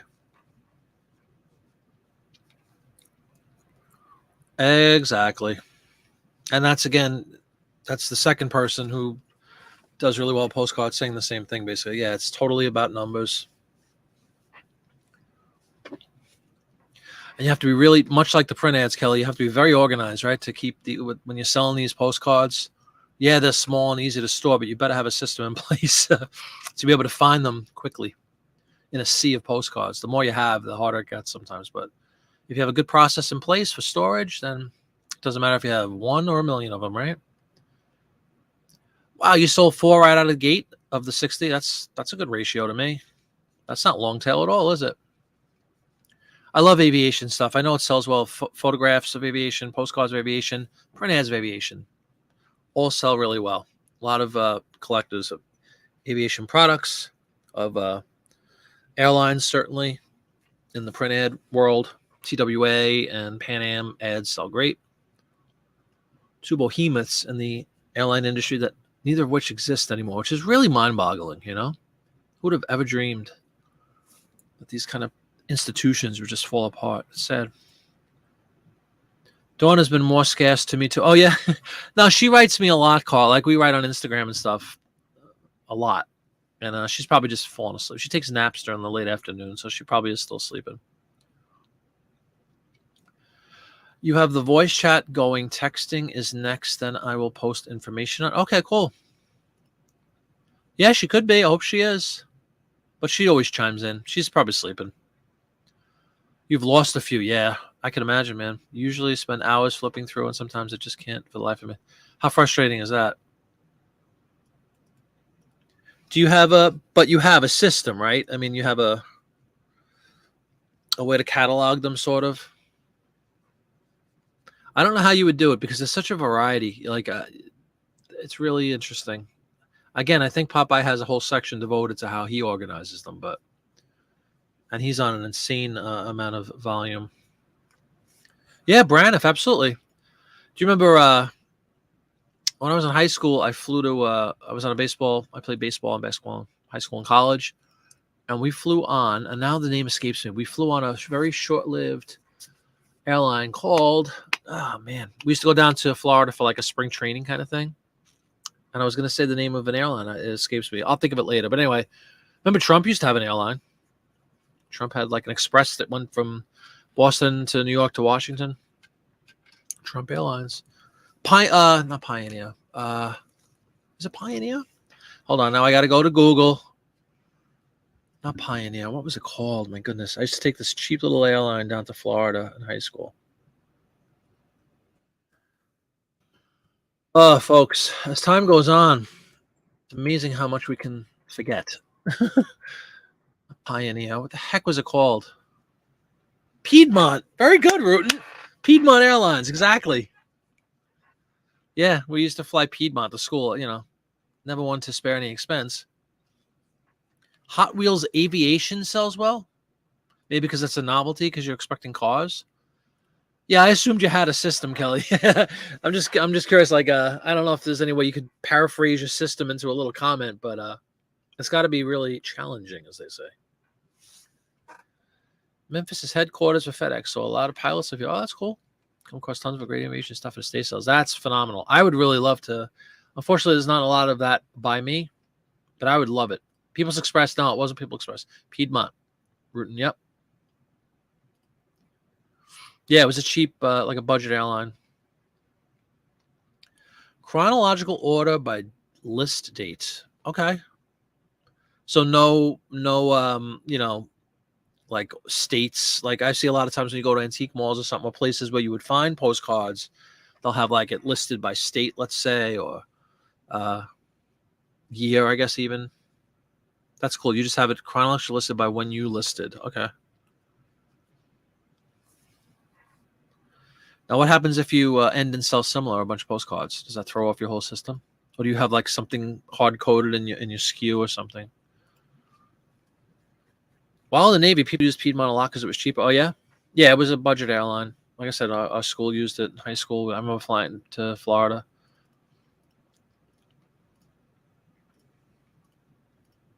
Denny Doyle baseball camp was where I went. He was on the Red Sox. His brother Brian was on the Yankees. And we met both the brothers. And one year we went and Reggie Jackson was there, which was really cool. We watched film with Reggie Jackson. And guess what we watched? We watched the 1978 World Series. Actual film, projector film. With Reggie Jackson, Brian, and Denny Doyle in a room. We were analyzing stuff. It was really cool in high school.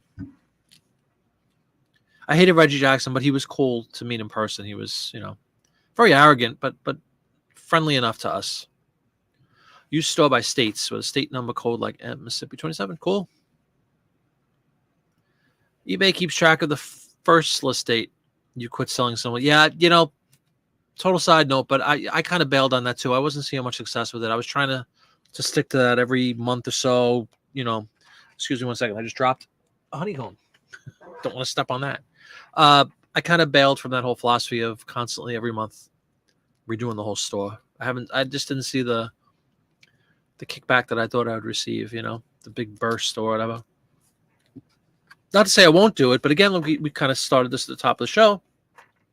You need sometimes to pivot and make changes and diversify and consolidate and all those kind of things and do your pricing scheme. It's a very fluid situation, this reselling market. Markets kind of dictate. Markets change, obviously, go up and down constantly, and you kind of have to be able to adapt and change. Yeah, exactly. Gary Carter, too, they said the same thing. Oh, yeah, the Reggie bar, yeah. I hate the Yankees with a passion, by the way. Met fan. Each of your SKUs has a price per unit. Be logged on a spreadsheet. Cool.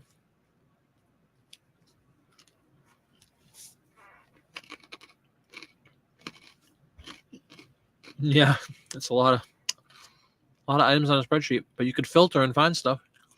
Spreadsheets are beautiful. You relist once a month and only what's been listing over a year. Okay.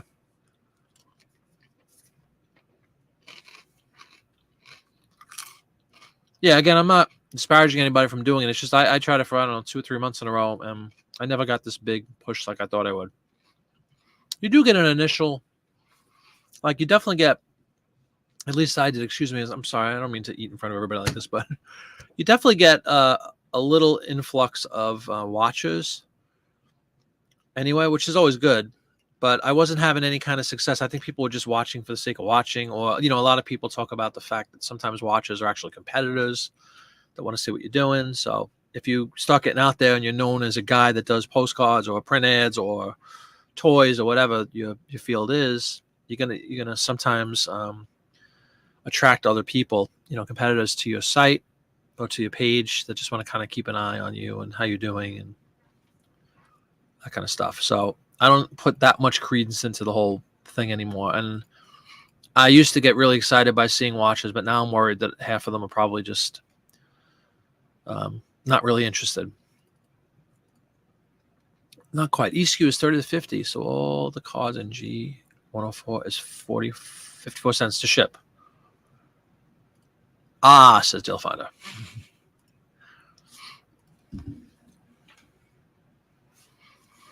Yeah, we keep saying volume, volume, volume, volume is king, but secondarily to volume is organization. And the more you have, the harder it is to keep organized. But that's why systems are great, because if you have a system, your numbers go up, but you just adhere to the same system, and you should theoretically be organized. Yeah, 54 cents.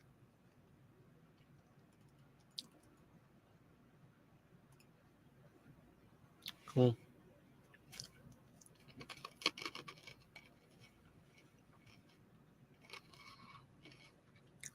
I love watching videos with other resellers about things like that, like the minutia of their daily routines and stuff like that, like storage. I love to see different approaches to it, how people choose to keep the stuff organized, and what they do when they sell, and how they pack and all that stuff. I don't know why. I really enjoy watching those. Royal Squirrel, who was here a little bit ago, Kristen, does a lot of videos where she shows shipping, which is kind of cool. So shipping video. Here's what sold last night, and here's how I'm shipping them. Strangely enjoyable. Like, it really is. I enjoy watching those things. I don't even know why.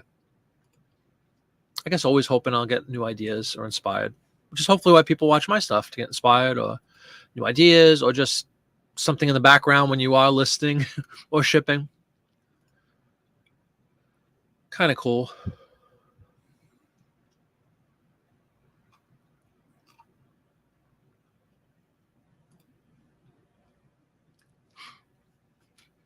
Just out of curiosity, I'm about to go into Whatnot on my computer here really quickly. Talk amongst yourselves for just 1 second. And I want to search the keyword that I told everybody, which is Paper Palooza.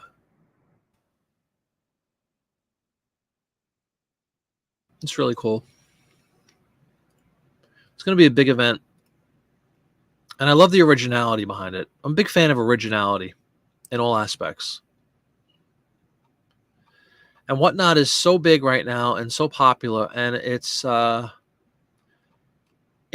like perfect opportunity to be original. You don't really have to follow what everybody else is doing. You can craft your auctions into something completely unique. And I think when people, other than like somebody like Popeye, who has an amazing product and tons of that product, so he's doing great.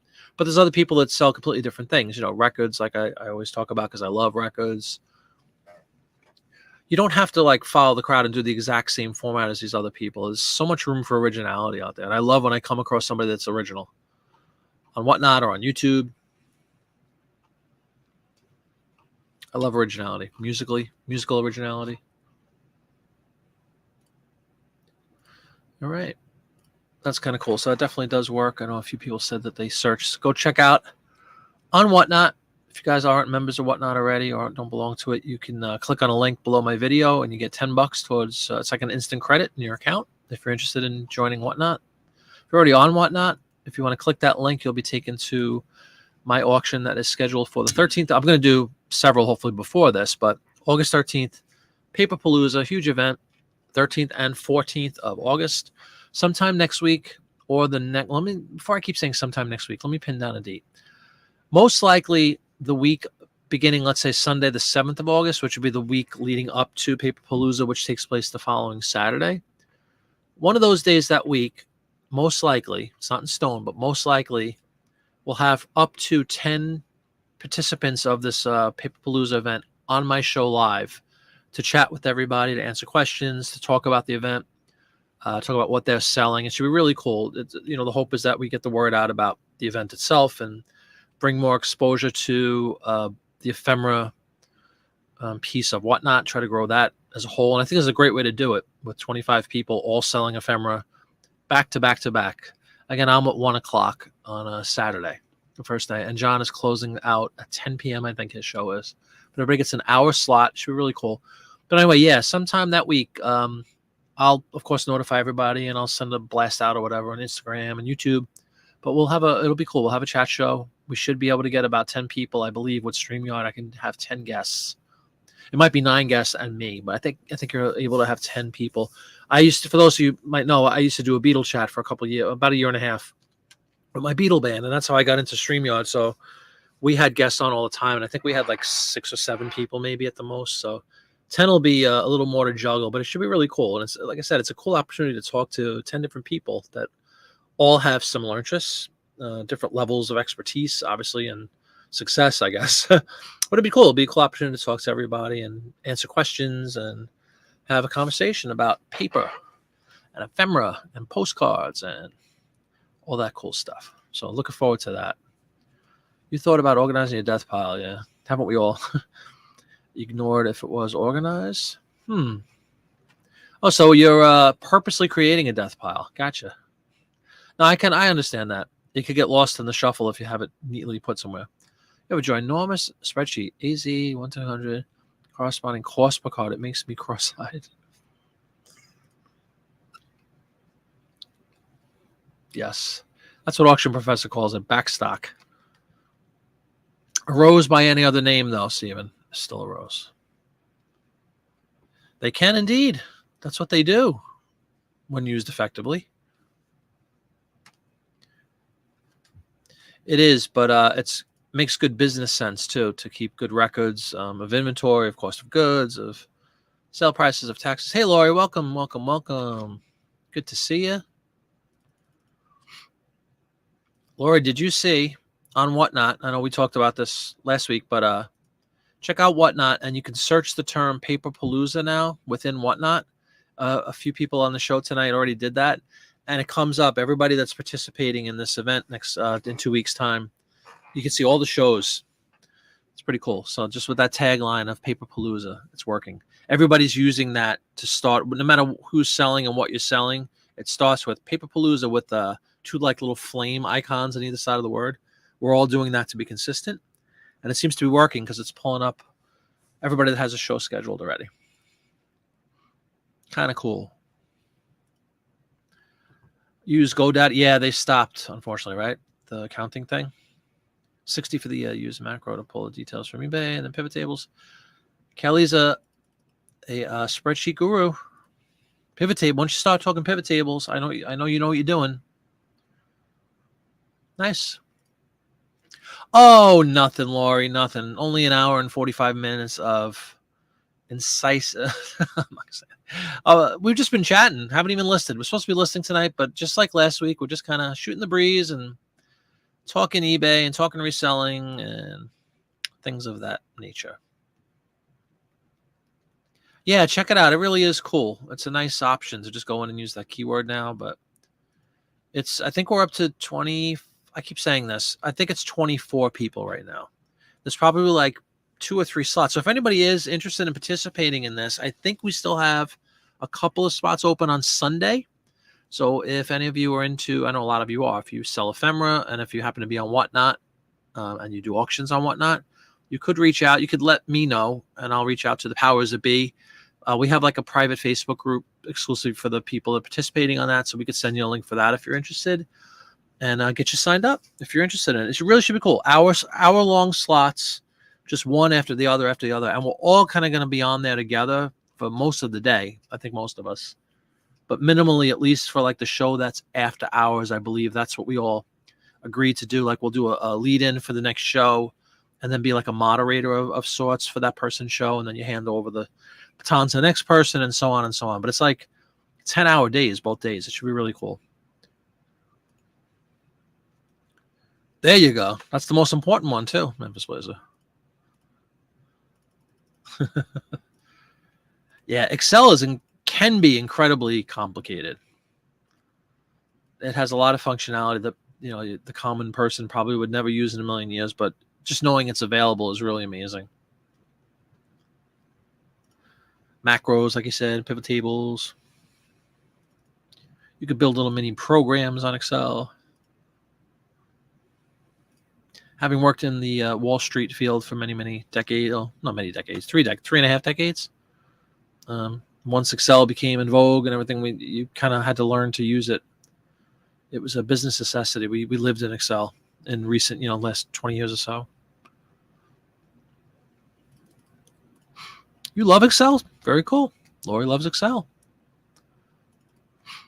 Maybe we'll have an Excel tutorial courtesy of Lori. I just volunteered you for that.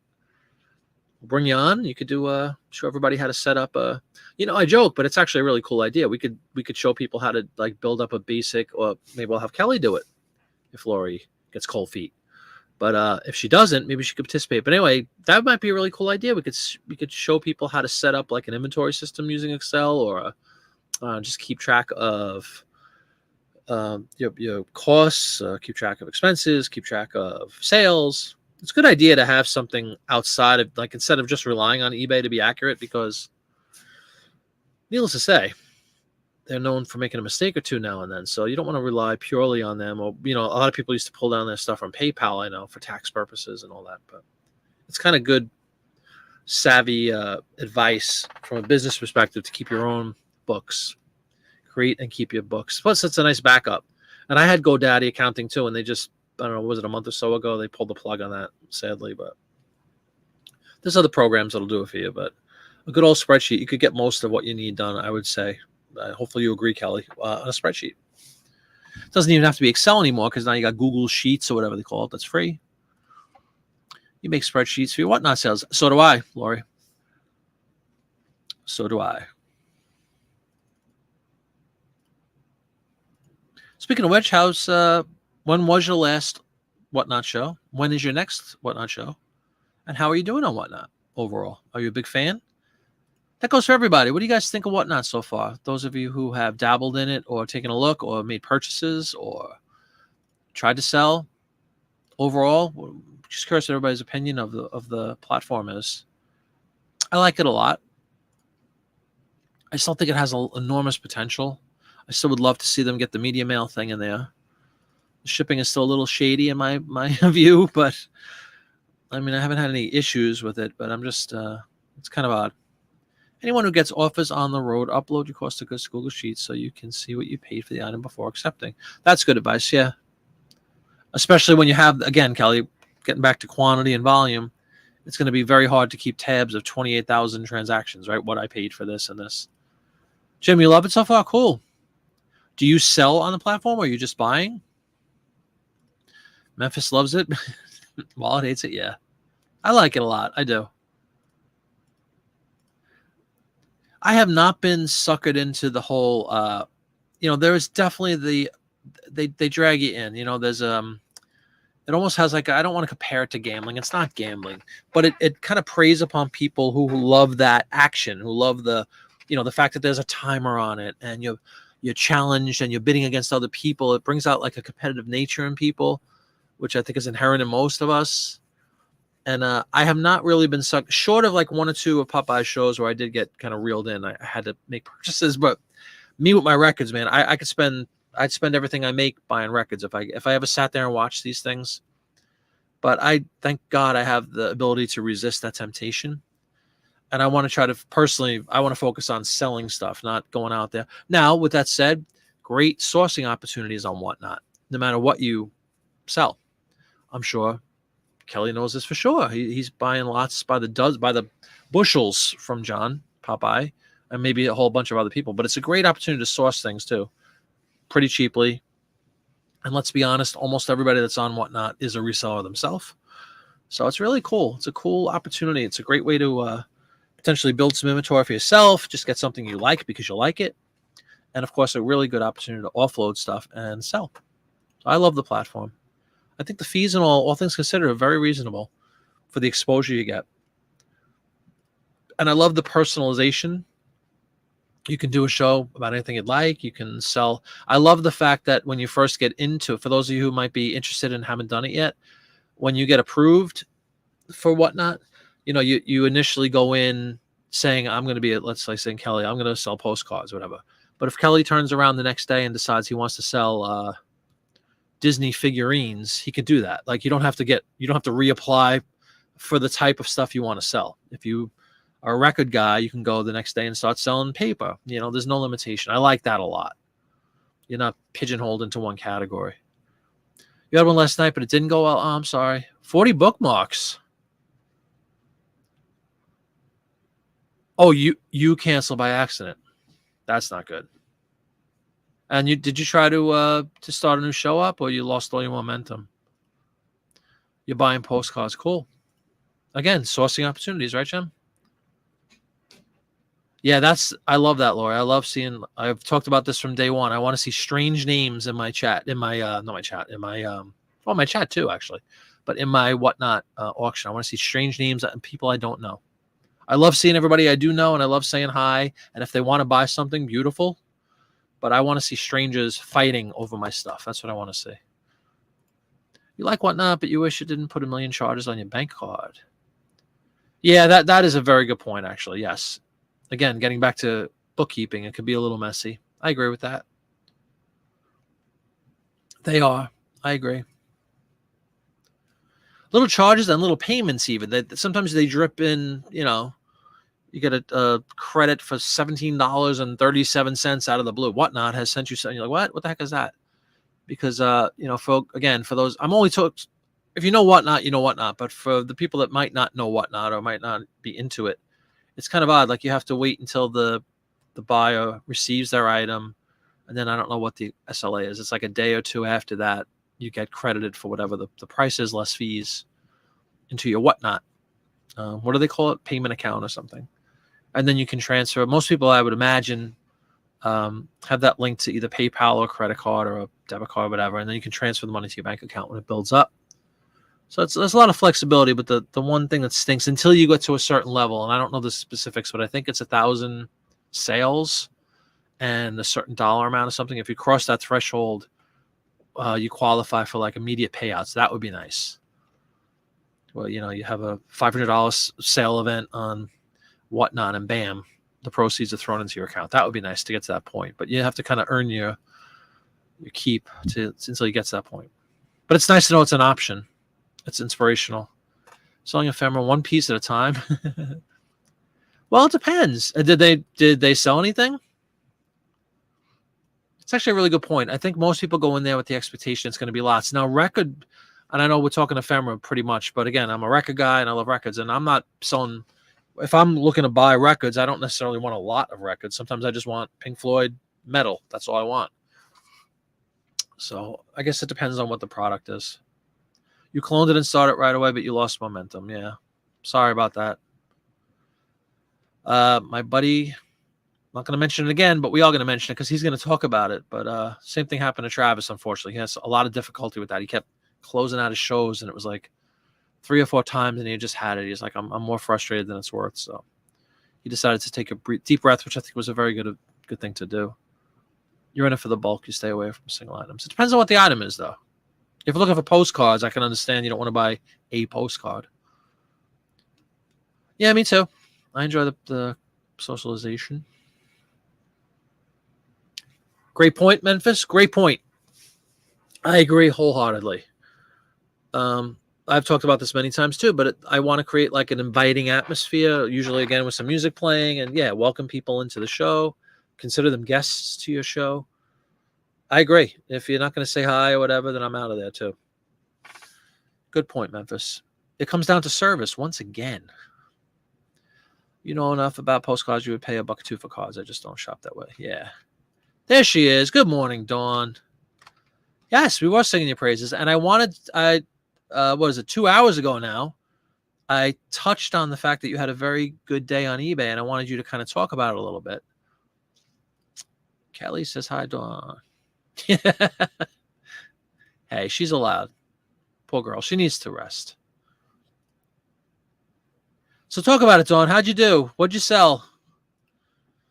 We talk. I gave a little tease. I said, in the print ad world, you'll come across collectors often that are very into a specific product or a specific, like Coke. We always talk about that, or transportation in general, or whatever, or cars in general. And every once in a while, you'll get that guy that comes in and just like basically buys everything that is under that umbrella. So if you want to talk about it a little bit, go ahead, Dawn. Let everybody know how you did. Dawn had a phenomenal day in print ads. She was kind enough to share a screen with me. I thought it was really cool. Congratulations, Dawn. So, Dawn, the floor is all yours. Let's go. There you go. She sold 11 print ads, one person at full price. And that will happen, everybody. Again, it's not going to happen every day. If it did, praise Allah. But don't expect that to happen all the time. But you will. You'll run across people that, and it could be something really relatively obscure. People that collect pen ads or collect. We jokingly talked earlier about Kotex. There's people that collect Kotex or sanitary, whatever stuff, and they'll buy every one if they come across your store. That's why it's always good. I have a video about this. It's always good to reach out to people. Now, in Dawn's case, correct me if I'm wrong, Dawn, they came in and they swooped in and bought them all, right? You didn't have to like go back and forth with them. But sometimes what I'll do, again, in one of my videos, I talk about this, but long story short, somebody buys something relatively obscure, a Hamilton Beach mixer ad, right? I'll just do a quick search within my store and see if I have any more of those or related items, and I'll send them that little, hey, how you doing? Thanks so much for your purchase. Do you collect Hamilton Beach products? Do you collect appliances? Check out my store. I have 50 other ads. And that's often a really good way to get people to, to avoid the dreaded one and done thing. They might not even be aware that you have a store. They might just click on a specific ad and they bought it. So it's always good. And it's not intrusive or anything. It's really, again, you're starting off with a thank you, which hopefully is appreciated. Memphis talks about the whole service element on Whatnot and saying hi. So I think it's also proper to say thank you for buying from me. Hey, I noticed you bought a Hamilton Beach mixing ad. Do you like Hamilton Beach? Do you collect? And then you get conversational. Most people are kind enough to respond. Not everybody's going to respond. But sometimes when you do that, you'd be surprised. You'll get multiple purchases out of people that didn't know you had, X amount of additional ads that tweak their interests. So Lori's singing Dawn. Go away, I'm no good for you. Full price. That's a beautiful thing. No haggling. Yeah, I was very, very excited for her. I don't know, Deal Finder. You could check. Do you have a Whatnot account? That's not something I look for, so I'm not sure. They definitely have a toy category, which is huge. Tour Top Body by Fisher. That's right. Yeah, they were all Body by Fisher, which we've listed before, Dawn, on this show. The car ads are Body by Fisher. Yeah, that'll I agree, Memphis Blazer, but you know what I mean? To each their own. Seriously, they sell. Don't know why, but they sell. You didn't say anything cool. Yeah, that's the best case scenario where somebody just and that's also kudos to you for having somebody that goes in and wants to shop in your store. That really should be applauded as well, because that's kind of the goal. You don't want to just sell an ad. I mean, in my case, and I think for most of us, if we have eBay stores, you want people to peruse in your store, right? You don't want them to just go on Google, let's say, and search the term Body by Fisher and come across an ad and buy it. You want them to kind of peruse in your store and take a look. And I know for sure Dawn has a great store, and her Etsy store is really, really nice. So I'm not surprised that somebody was drawn to her store and made those purchases. I think it's fantastic. She was in the ad itself, or she was into collecting them, Lori? I mean, there's a lot of them, like going back literally to, turn of the century. So it's amazing.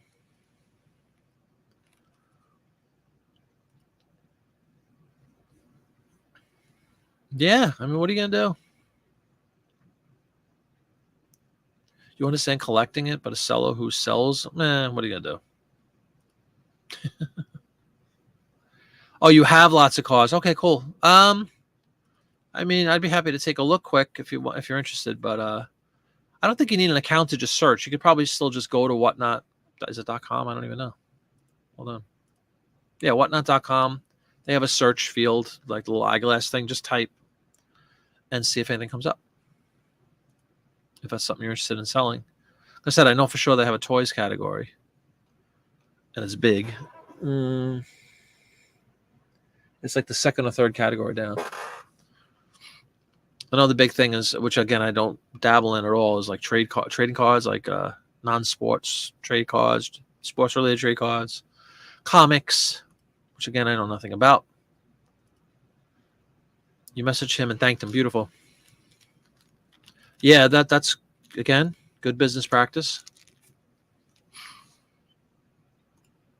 Absolutely true, Lori. And speaking of which, I just happen to have a link placed strategically below this video in the description section. But she's right. Everybody get you $10. And again, like depending on what room or what auction you're in, you could do some damage with $10 sometimes. You might be able to get a whole lot of postcards for $10. Or easily get a record or two for $10 if that's something that you like. So yeah, definitely don't throw out $10. You stayed away from the application? Okay. For fear of being sucked in like so many people are? You don't even have store categories. What? Okay, that's cool. You worked with her, huh? Good point. She always makes good points. Steve, don't hate on items that sell. There you go. What a great... Kelly, you're really good. Yeah, retail arbitrage, folks. Buy something as stupid as quarter pantyhose, huh? There you go. Whatever makes money. Amen. You didn't use the link. You were trying to... I wonder if you could still... No, I guess once you signed up, that's it, right? There you go. That's the follow-up, right, Dawn? Did you learn that from me? Say yes, because that was in my video, too. You follow up. Exactly. Obviously, I mean, in this case, you don't have to ask if he's interested in it, but is it okay if I send you a heads up when I list some more? Nothing wrong with that. Again, stay within eBay, obviously. Don't go outside. Don't say, hey, man, give me your email address. And I'll say, no. Within email. Within eBay. Very true. Gulf Coast Pickers, what is going on, man? Welcome aboard. You're just in time for some more great conversation, because that's all we're doing again tonight. We haven't listed a thing. It's 8:05. I've been on for 2 hours. First of all, I said it was going to be a quick show. We already got 2 hours in the book, which is only half of what last week's show was. So I guess it's still early. And haven't listed a thing, but we've had great conversation. And thank you very much for joining. Memphis, just don't put in your payment info, and you can watch all the whatnot you want without getting stuck. There's some good advice. They really do prey on people's innate nature to be competitive and to gamble, don't they? Just like the lottery. Thank you, Dawn. There you go. Yeah, click on that, guys, if you're not afraid of being part of whatnot and you haven't joined already. Thank you very much, Dawn. If you click that link, you get $10. And it's instant. When I say instant, it's like the second you join, bam, $10 credit. Go out and have fun. Go get yourself a record. Go get yourself a couple postcards. You could start a career with that. Kelly, what you said, you're really recent, right? As far as getting into postcards, do you remember your very first purchase? Was it a huge lot to start you off, or did you start kind of in, relatively tame numbers when you first started getting into postcards? Because remember, everybody, it's another cliche, but we all start at zero. It's very true. Everybody starts with zero of whatever they want to sell. It's hard to believe in Kelly's case or John Popeye's case that they had zero at one point, but they really did. You're not born with postcards, are you? Maybe in Canada you are, but not in America. But it's great to see everybody. If you wouldn't mind hitting the old thumbs up. I hate to sound corny like that, but it is important. It helps the video get pushed out to other people. I'd really appreciate it if you have a second. Just hit the thumbs up for me. I actually wanted to see something really quick. Excuse me for 1 second. YouTube is over here. And I have to check something very quickly. And then we'll be back to the festivities. Okay. That's all. We're back to the festivities. For some reason, my YouTube feed froze, but now it's live again. Sorry about that, guys. It's been one of those nights. People are selling. Memphis sold something live. I think a couple of people had some sales during the course of this conversation. That's the good luck I bring to you, and it's free of charge, by the way. Just by being engaged and talking reselling, sometimes that helps. Krylov is pleased by activity. Activity generates income. Activity, be it listing, just talking about things, sharing ideas with one another, always leads to sales. Congratulations, Dawn. A set of kids books. Oh, you sus. All of a sudden, we talked about this earlier. Remember, Dawn? It's like they turn the faucet on. eBay turns the proverbial faucet on for whatever reason. Unfortunately, they also turn it off for no reason. But, while the gravy is flowing, go get it. Congratulations. You paid $5. Here we go. First sale, $15,000. So you went big right out of the gate. That's awesome, man. You said, I'm doing this. That's awesome. Congratulations. That's fantastic. $15,000. So you've never known anything but big time volume. It's also kudos to you for recognizing that you needed volume to get into that game. You're not going to change the world with 100 postcards, I don't think. Most likely. Gulf Coast bought 16 records at $3 a piece today and listed on Billy Joel for $50. Congratulations. What album? Stranger is his most famous album. That's like the Sgt. Pepper of Billy Joel, if you will. Stranger. Moving Out. Anthony's song. Scenes from an Italian Restaurant. She's Got Away. The hits go on and on. Stranger, of course. I know it. $50. Beautiful. No, that's great money. Congratulations. I love records. You know that. You put all your postcards in the last year. Wow. 10,000? Jumped in the deep end. Great expression. Yeah, that sounds like exactly what Kelly did. 15,000. You don't get much deeper than that. $500. And $500 is, let's be honest, 15,000 of anything is peanuts, right? That's awesome. He said, excellent to me because those ads, you hadn't sold anything since the weekend. Oh. All right, well, you're on target to have another good weekend. You're kicking it off with a bang here. Sealed, yep. Oh, yeah, did you have a lot of, that's actually a good point, too. Did you have a lot of duplicates, do you remember, Kelly, in that initial 15,000? Stranger, yep, that's the record for Billy Joel. Attila. Oh, yes, wow, that's cool, Rootin'. Holy cow. Wow, pre-first album, huh? Yeah, I love records, Gulf Coast, absolutely. Again, because it's what we do on these stupid YouTube things. If you want to check out a video of mine, I have a whole video. I don't know if you, Gulf Coast, do you sell on Discogs as well? It's a great platform to sell records on. Records, tapes, CDs, 78s. I have a little video about how to sell on Discogs if anybody's interested. Wait a minute, Steven. You're talking about my boys now. Cool. I love sheet music too. Yeah, that's incredible. What's the math? I'm not a mathematician. What does that work out? Cheap. 30 cents a card, is that right? I have no idea. Something like that. As soon as you started listing cards, they sold and you were hooked. Yeah, that's cool. Now, conversely, if they didn't sell, would you have bailed on it? I think if you're in 15,000 cards, you better be committed for a period of time. Although you could have turned around and sold that for, I don't know, name your price. $1 a card, my God. Could you imagine? $15,000. And we talked about not being greedy. Even if you sold them for 50 cents a card, you would have made a fortune, right? On a great return anyway. No, says Gulf Coast. I don't know what he's saying no to. I must have said something. Yeah, check it out, man. Oh, no to Discogs. Yeah, very, very cool. Dawn Wright, do you happen to have my link to my Discogs video handy? Anybody's interested in that, click on it. It's a cool platform. Actually, that's another video I really want to elaborate on. It's a very high-level video, kind of just introducing to Discogs itself and how to list. It's an incredibly easy platform to list on. And the biggest reason for that is you don't need photos of your own to list on Discogs because they have such a vast library. Especially something as simple as The Stranger, that's such a popular album.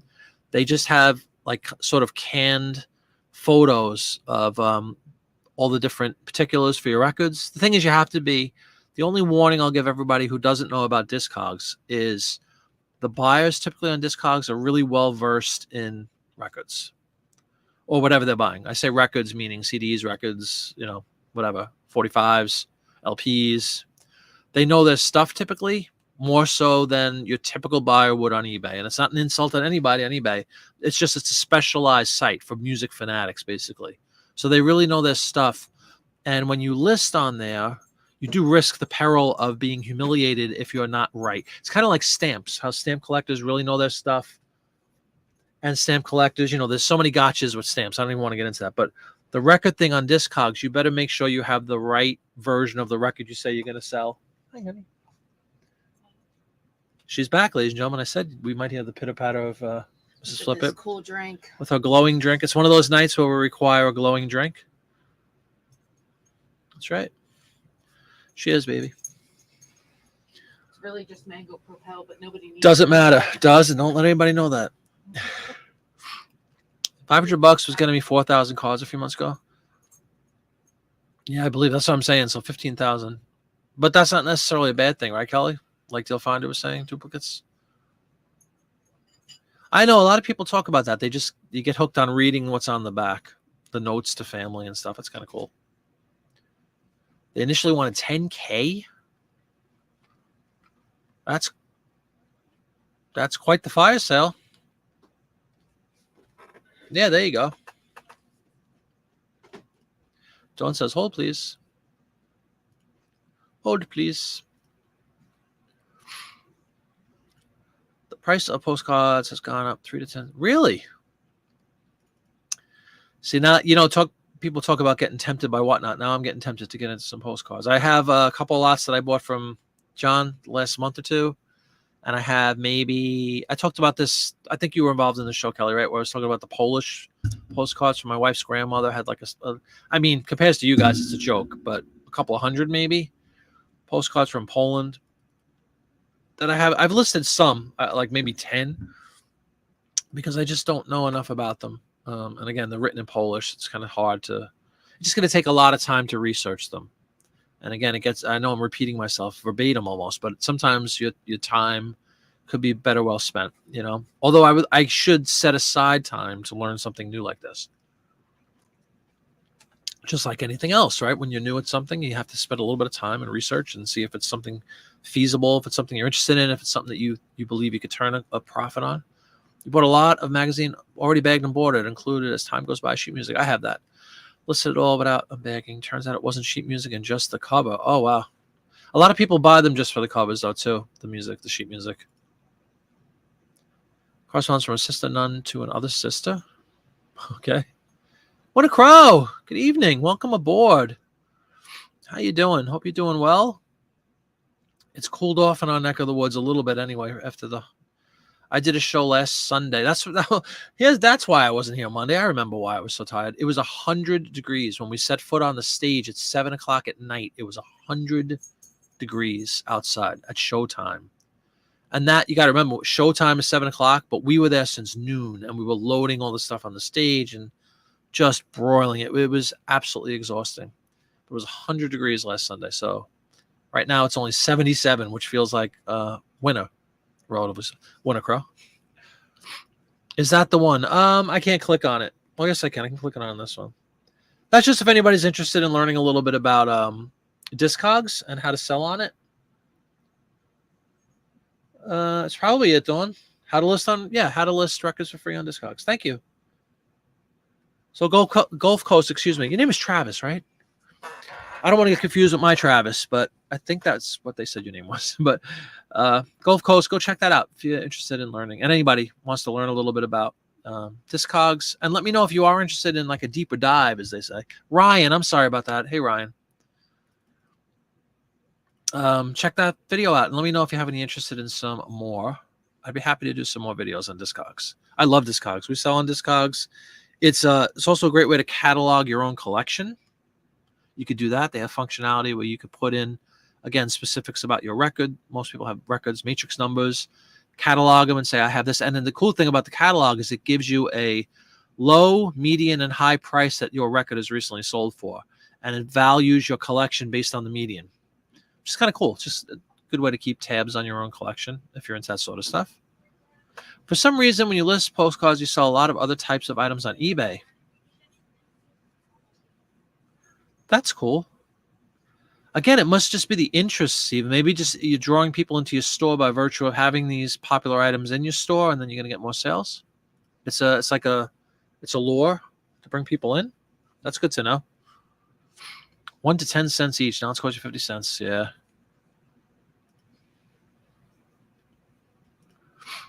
Cards around here are typically $1 a card. Really? Beautiful. Yeah, great to see Winter Crow back in action this evening on this lovely Friday night. Ryan, yeah, I'm sorry about that. I don't know why I said Travis. Ryan. Anyway, yeah, check that link out, man, if you're interested in learning a little bit about Discogs, and anybody else wants to check it out, please do. And if you have any questions about it, let me know. And if you want to learn more about it, let me know. I'd be happy to do another video about Discogs. That's really kind of a basics, Discogs 101 sort of a thing. 12 cents sounds tremendous to me. Yeah, but I would say that that's probably true of a lot of things, but then you'll hear success stories from other people, so who knows? $1 Canadian, 78 cents. Oh, okay. Thank you for that ratio. I never knew that. Yeah. Buy low, sell high. Isn't that the name of the game? That's why I'm telling everybody, go buy your CDs, folks. Go buy CDs. Just pick them up in bunches. Winter Crow, do you sell any CDs in your shop? That's my new thing. I'll have a video going out. And this time I mean it. Sometime during the week commencing on Monday next week. August 1st, actually, isn't it? Hard to believe. I will have that video posted for everybody about CDs. It's my new thing. Load up on CDs. I don't know why I'm telling everybody. I'm telling them because I like you guys. That's why I'm telling you. Get them while they're low, while they're ridiculously cheap. You don't even see postcards in the thrift shops. It's funny. That's a great point. For me personally, too, we don't come across many postcards in the places we go, which is primarily estate sales. That's my number one sourcing place when we go physically out to source. Followed by, there's an antique mall that's very close to where my wife works that we visit pretty much every week. And they have a spattering of postcards, usually mixed in with other stuff. And again, being a novice with it, I don't want to get burnt. So I shy away from them. I do usually thumb through looking for the legendary real photo postcards. But it's usually, let's be honest, most of it's junk that I come across anyway. There you go, Steven. That's what I'm saying. Yep. Headphones are going in. There was a thrift store that used a ton of CDs. You got overwhelmed at the volume and didn't know what I was doing. I mean, I just think personally, you can eyeball a CD. A CD is really simple to gauge, First of all, they play, even if they're all smudged up, they usually still play fine. And you can very, very, very, very easily clean them with a microfiber cloth and some rubbing alcohol, like the purest alcohol you can get. Don't use alcohol on records. But CDs, it's just a piece of plastic, really. And the plastic, I don't know the dimensions, but it's a millimeter thick. Let's just say a plastic. The actual data for the music, the digital data, is underneath this plastic, and the plastic is what gets scratched over time and stuff. But they still play because it's not a physical scratch. It's just kind of as opposed to a record that has a scratch, it actually affects the groove. With a CD, it's more of a cosmetic thing, and you can often buff them out or clean them with good old rubbing alcohol. So don't be afraid to buy them, Dawn. If you get them, just buy them. Yeah, and I talked about this very early, but I don't sell on Amazon. And I'm sure it's one of those things, they talk about that gated, ungated nonsense, which really turned me off with Amazon as a whole. I would imagine something as popular as a CD or record would be really difficult to get ungated in an Amazon. So I'm satisfied with Discogs. Again, great platform to sell CDs too, and buy CDs, and eBay. What a crow! CDs, DVDs, VHS, dollar. There you go. Horse feathers, boys and girls. And lovely New Egypt, is that the town, I believe? was called. New Egypt, New Jersey. Go get them while they're hot. See, I don't think. I mean, again, correct me if I'm wrong. If you guys sell VHSs, I still don't see some huge market in VHS tapes. I mean, there might be exceptions. We talked earlier about sealed is good. If you have a sealed almost anything, you're probably going to make some money. But I don't think they're that. I'm sure there's exceptions like and everything else, but I don't think there's like any mega valuable VHSs really out there. I could be wrong. I'm sure somebody will let me know. Yeah, there you go, Rutan. And even, I mean, theoretically, if you really wanted to get deeply into it, they have lots of cleaners available to get rid of those scratches cosmetically on the CDs. But they're built to last. I mean, they were made with the intent that they would sound like they were brand new every time you pop it in your player. So, again, just basic maintenance. If you keep them in decent shape, they're going to last for probably outlive you. No offense. You meaning all of us, the collective form of you. Roaches and CDs.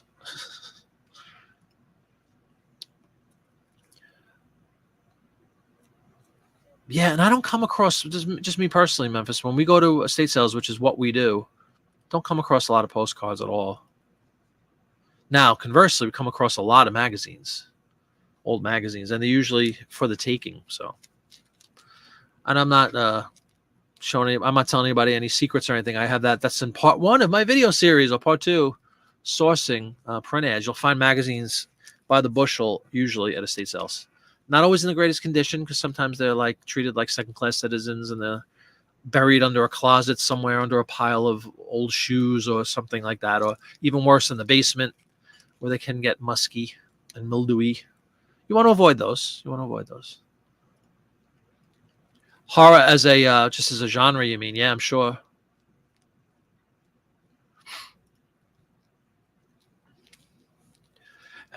Do you care to reveal what that one is, Stephen, or do you want to keep that proprietary in nature?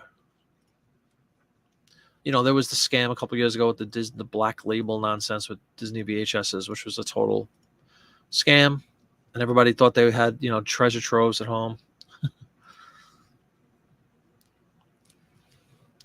I've purchased cases. That's definitely worth investing in. Again, if you're going to do it, just like earlier we were talking with Kelly about, you know, going in big, 15,000 right out of the gate of his postcards. If you're going to do CDs and you get even a few hundred of them, yeah, the cases, they're just pieces of plastic and they're easily replaceable. I have a whole box.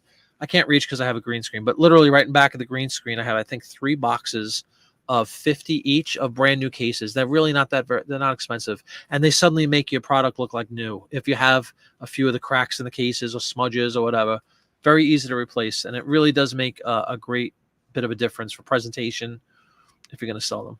But again, that's all coming up in my yet to be released video. At this point, I'm not going to have to release it because we're just talking about it, but I'll still release it because I want more subscribers. Unsealed Halloween. Oh, okay, cool. That's awesome, man. Oh yeah, I know. Winter Crow is one too. She will literally search the neighborhood and find stuff that people throw out literally on the curb, and she'll swoop in and pick these up if they're in decent shape, and then go about selling them. Which is, I think, is, hey, why not? People dumpster dive. People do all this other stuff. I don't think there's anything wrong with that. I've done that too. We've come across, of all things, the first year we did eBay full time, I don't know, a block or two away, I was driving home one night, and literally just something caught my eye in the corner of my eye on the curb. I'm like, what is that? It was like a big box. I pull up. Long story short, it was some kind of auto part. I don't even know what it was. I'm not an auto guy, fortunately. I don't really know cars well. But it was a boxed auto part. I looked around, left to right, put it in the Jeep, drove home. So what the heck? I don't remember the exact sale price. I should remember this, but it was over $100. It was some kind of cog or something, but it had the box, you know, for whatever. I think it was like an AMC. It was an AMC vehicle, American Motors, some piece. It was vintage, quote unquote. It was in the box. The box wasn't in great shape. Again, I don't even know what it was. It was some kind of gear or something that somebody just threw out, and I picked it up and I made like $100 off it and got good feedback. So that's like the equivalent of finding $100 bill on the floor, you know? So it's always a good, I like that. I know Winter Crow does that often, and she has success with it. Yeah, avoid that. Good old rubbing alcohol. Let me show everybody something really quick. Right back.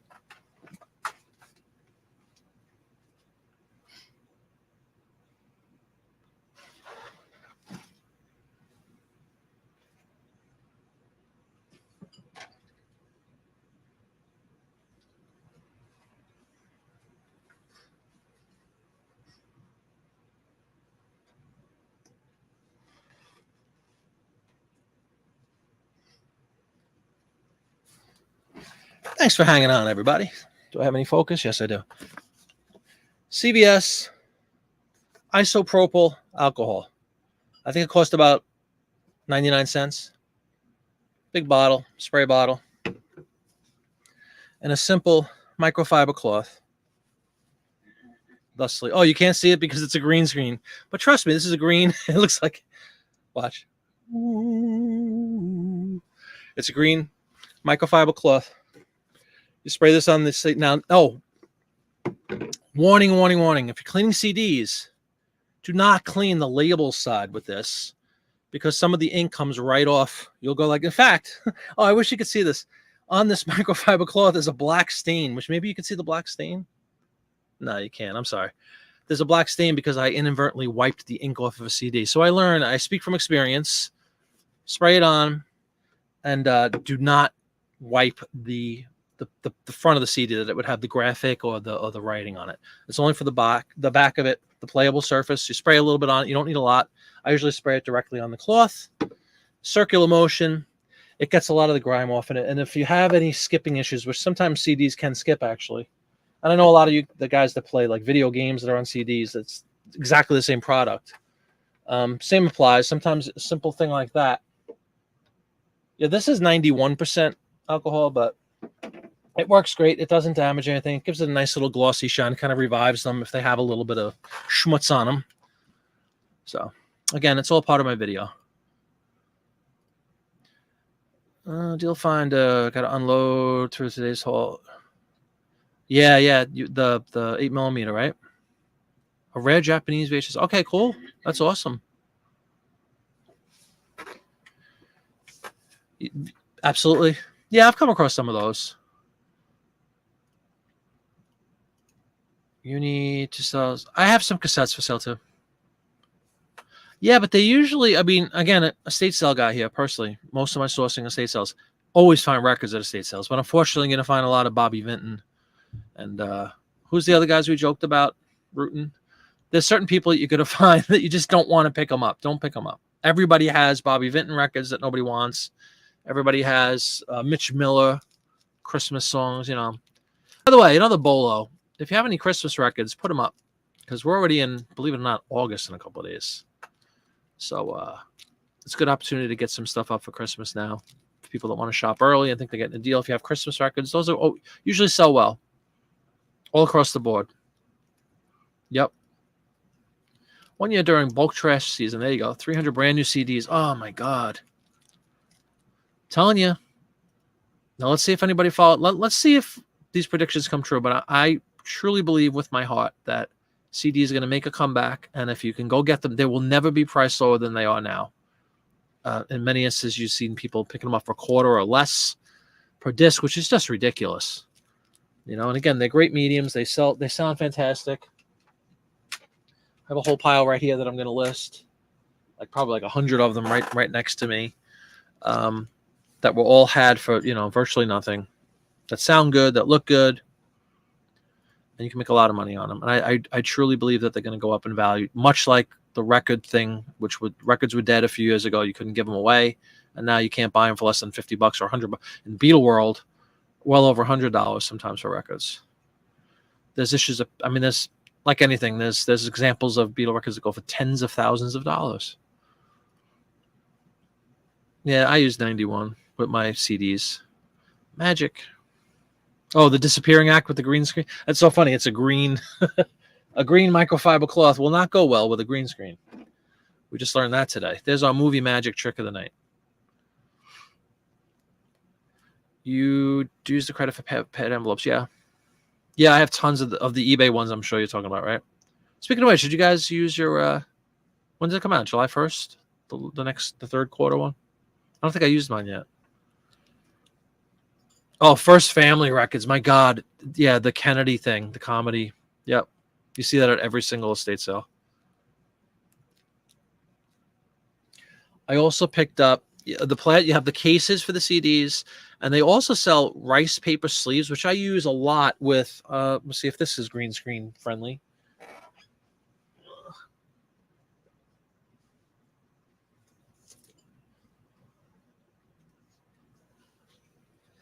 Let me see if I have an example.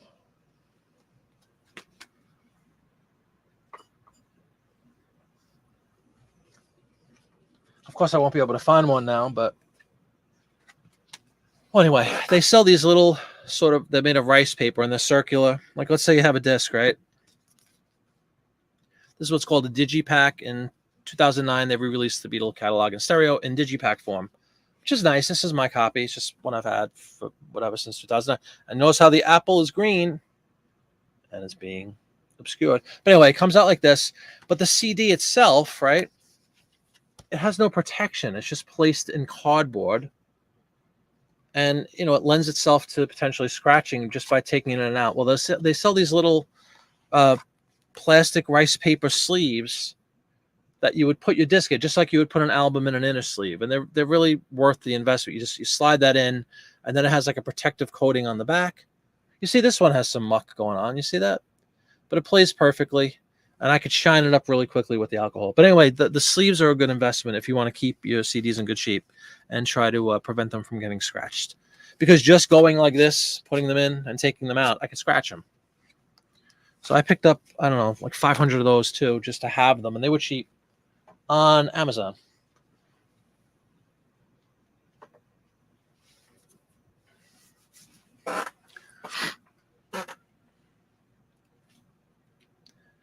You find banks full of cash? That's a beautiful, like a piggy bank filled with cash? What was the term you used, Winter Crow? When you go street surfing, what is it called? Bulk trash season. There you go. Christmas cassettes ready to go. Beautiful.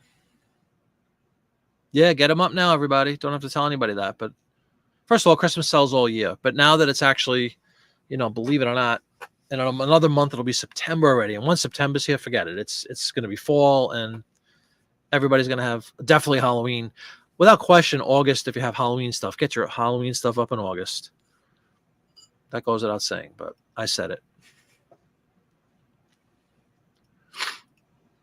Save all the sleeves from the records, you throw them away and use them on the ones you want to sell that don't have them. Absolutely. I bought generic sleeves too, like just white paper sleeves for several of them. But that is good advice, totally. Especially when you go to estate sales. When you come across the dreaded Bobby Vinton records, just throw them out, melt them down, whatever you got to do. But you could use the inner sleeves, you're right, for ones that might not have them. If you find a cover is pristine, the record is wrecked, I recommend giving it away as a later replacement. Recommend getting it anyway as a later replacement. You mean as like a cover replacement? Yeah, you could definitely sell record covers on their own. Yeah, exactly. The ones in the cardboard, they're not like they're called digipacks. When they're, you know, they used to just come, of course, in the plastic, which was pretty safe. The little tab in the middle to keep them stuck. But when they come up with these digipack things, yeah, it's just like kind of raw, you know, cardboard, and they definitely get scratched up. So those, right? I'll give you a link if you want, Dawn, for those. I just picked them up recently, and they're really good. It's nothing magical. It's literally just I think it's made of rice paper. It's just a little clear bag that perfectly fits a CD in, and it has a square or like a straight line on one side, and then you just slide that into your digipack, and it protects the back and forth. Oh yeah, she's back. Curb surfing. Yeah, I don't know if that was, you said bulk trash season, but it's like you're curb surfing, right? You can use that term if it's something new.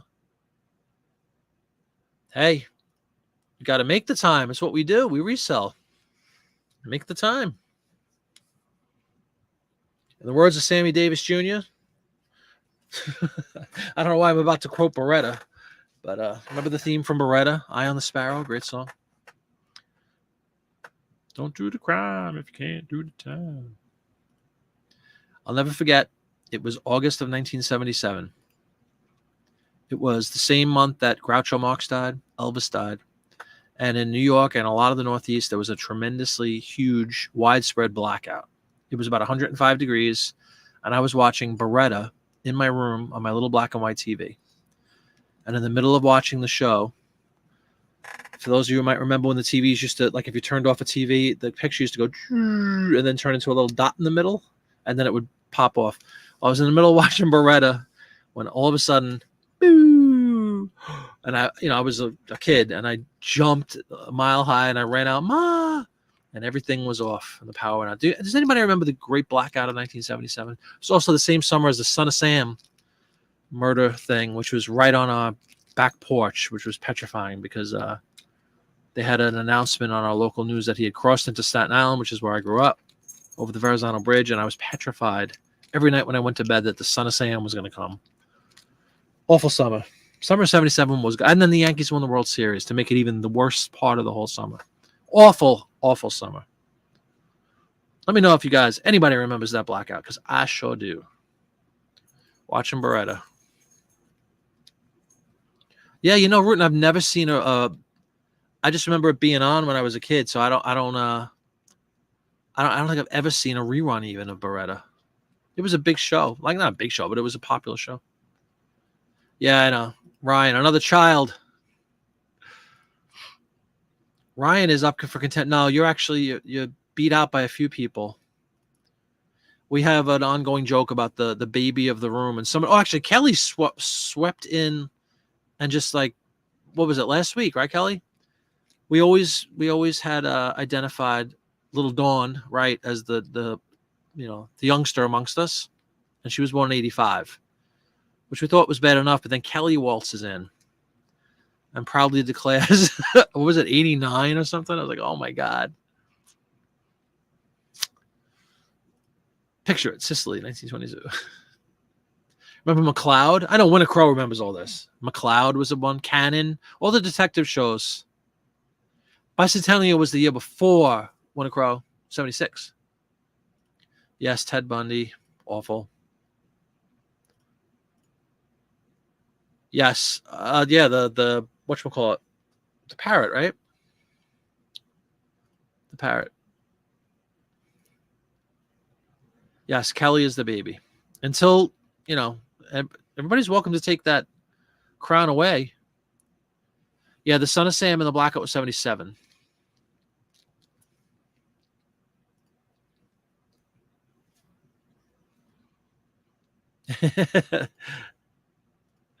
I know, you're busy. You're just listening. Columbo, absolutely. Kim, what's going on? Welcome aboard. I think that's a new name to the show. Welcome, welcome. If you've seen us before, then welcome back. That's not a name I've seen, so thanks so much for joining. You're at the exciting part of the show where we talk about anything we feel like talking about.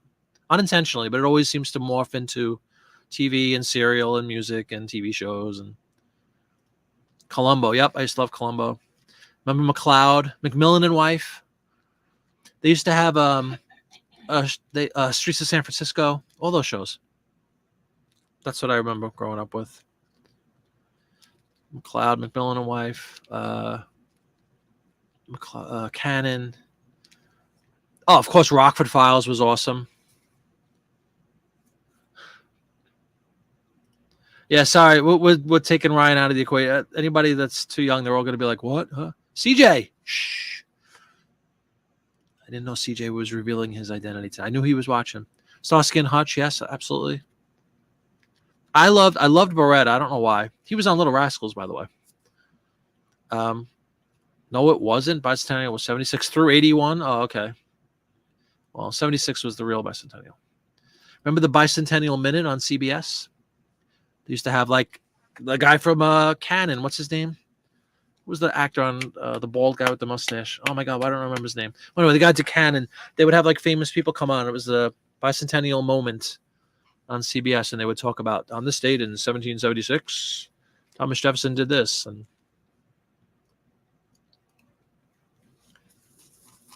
there you go. A sulfur-crested cockatoo. Of course it was.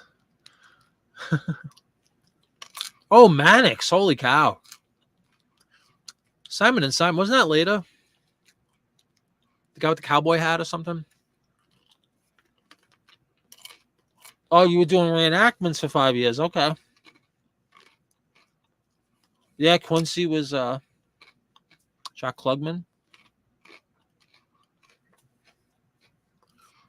I'm not familiar with Night Stalker. William Conrad. Thank you, Rutan.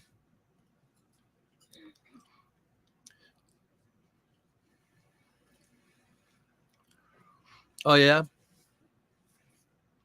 I don't like that. I don't want to offend anybody. I didn't like that much. It was all right. That's when I watched TV. Was the 70s really? No, I got you because you were fully engaged for 5 years. Night Stalker, huh? Dawn loves parrots. There's a new factoid about Canadian Dawn, right? Loves parrots. You guys all like Night Stalker? I don't know that. Oh no, Kojak. Kojak, sure. Telly Savalas, baby. Yep, absolutely. Dug him. Hey, you know what? You're going to start throwing insults out there. Darren McGavin. I love the Rockford Files. Everybody loved the Rockford Files, right? McMillan and Wife was, what's his name? Rock Hudson. McLeod I liked. I know I keep saying the same show. Streets of San Francisco I used to like. Carl Malden. You guys remember Baba Black Sheep? That was a good show.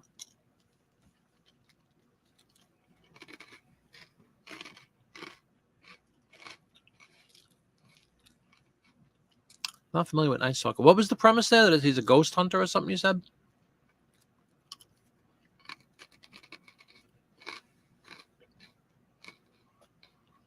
Oh, Kolchak. I thought he was talking about Kojak. I'm sorry.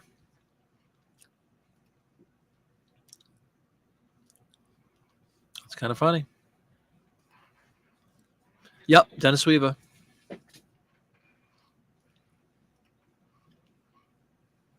I don't know why I don't know this.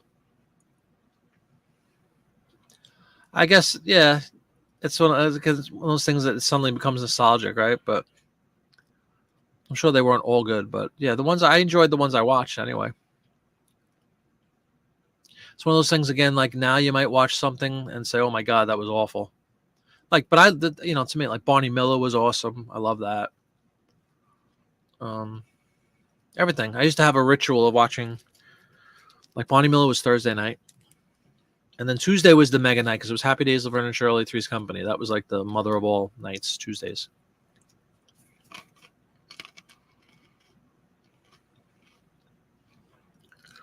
Vampire Hunter, okay.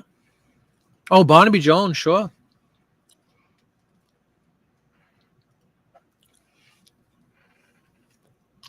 I've never seen Christmas Story. I'm getting a little too casual here. Sorry about that. I've never seen Christmas Story, so I don't know it.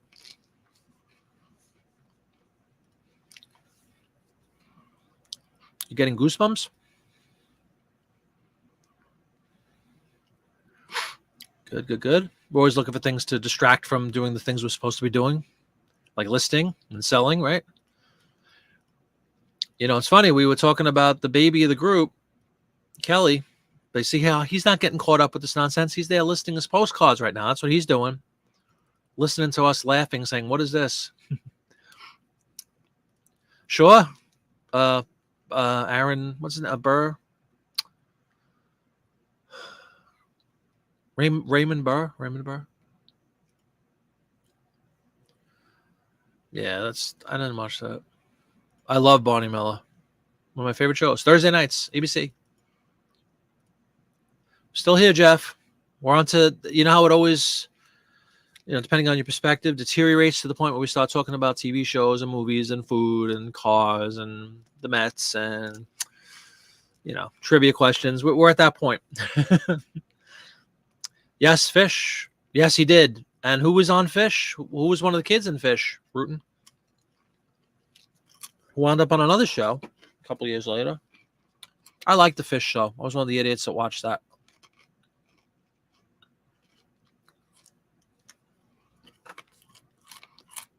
Tell Michael it was just business. I always liked him. That's Fish. I did great. Best bass lines in musical history, that's for sure. Jeremy Irons.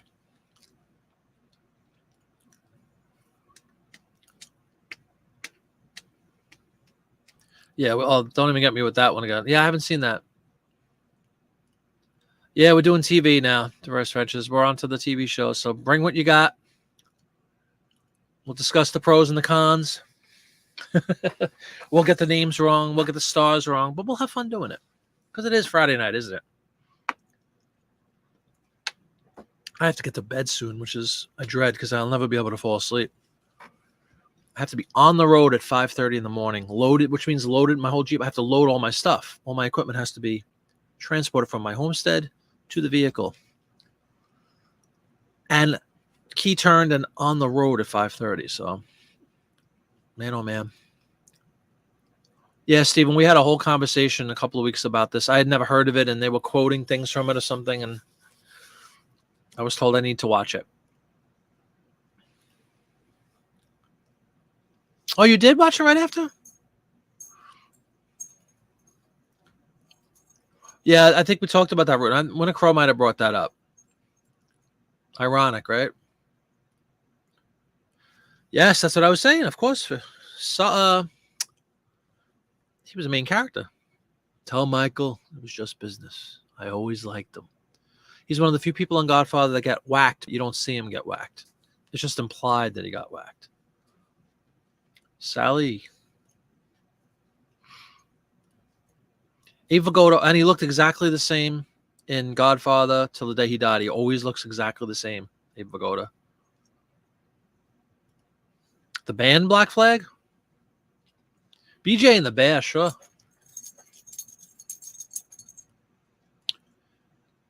We as in we, like yippee. Yeah, seriously, Delfinder, I am. It'll be fun. And the beautiful thing is I have a room to stay in tomorrow night after the show. So thank God. It's not like we have to turn around and drive all the way back home. Todd Bridges, Jeff. Ding, ding, ding, ding. Correct. Yep, he was one of the kids.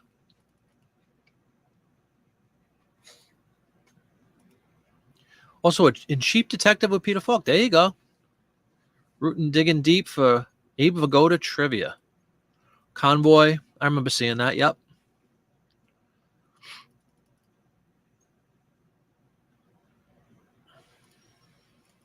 There was a song, Convoy, wasn't there?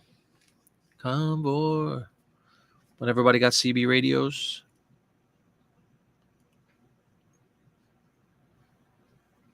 The tiredest actor ever. He always looked exactly the same. He died. He was like 90 years old when he died, too. He just died a couple years ago. We could look that up. You hear a puppy? Yes, you heard the Sherlock. You did. He just came walk. Show us the puppy. Yeah, I'm a big fan of Ava Goda as well.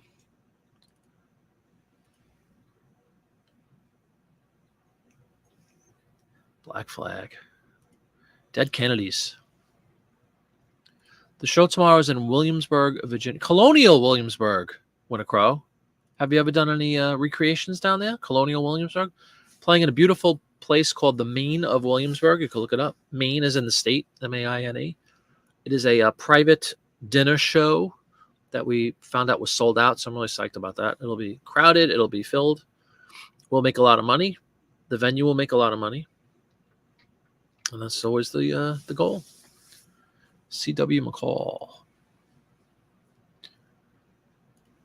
Yeah, we got one too, and we used to try to break a 1.9, break a 1.9. We, like I always told you, we always drove up and down to Florida, even when I was a kid too. So I remember using the CB. Puppy has retreated back upstairs, Dawn, but if he comes back down, we'll throw him up there. It's always good for views, isn't it? Oldest trick in the book: pull up a puppy, a kitty, a baby. Everybody goes, oh. I am not familiar with that, Winter Crow, but that's not a surprise, as we've discussed. I don't watch movies. Yeah, I'm not familiar with it. Remember Every Which Way But Loose? I remember the song, Every Which Way But Loose. That was like another one of those trucking things, right, with the monkey or something in the car. It is science, Dawn, absolutely. Everybody drags that dead dog onto the screen. It's a sign of desperation. I'd rather let intelligent conversation, talking about CBs and Abe Vigoda. That's gonna drive my metrics way up. And again, here we are. Now we're pushing 3 hours of show. Not one ad listed. Not one ad. I took about 45 minutes. I cut out all these ads. And again, here we are. Like third straight listing show with no listings. That's okay. Encampments at Jamestown. Oh, that's cool. You blew your eyebrow off. Sure. It builds character when a crowd, doesn't it? Stuff like that. It's good for you. My God. Well, anyway, yeah, we'll be down in Williamsburg in 12 hours. No, we got to be there by noon. And I think it's like 5.5 hours. So I figured allow a little wiggle room just in case, God forbid, there's an accident or whatever.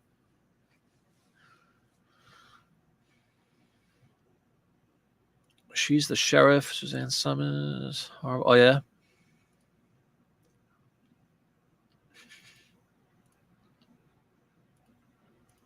What haven't we touched on yet? We're still in the we're in the movie realm, right? And TV shows. We talked about cereal. You guys remember a couple of months ago? I think we were on the whole cereal thing, Boo Berry and King Vitamin and all that kind of stuff. As I see her munching on honeycomb, honeycomb. Do you guys all know? Here's a slight. We're gonna veer off the road momentarily. You guys know what honey is? What it actually is? And when you find out what it actually is, will you ever eat it again? That's the second part of the question. Open forum. Discuss. Honey. What is honey? Do you know what it really is? And will you ever eat it again when you find out what it is?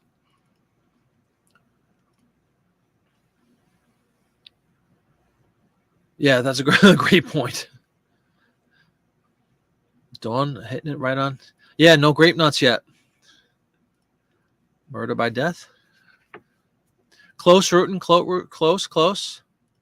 Yes, it's bees throwing up, regurgitating pollen that they consume. Oh yeah, yum. And it's delicious.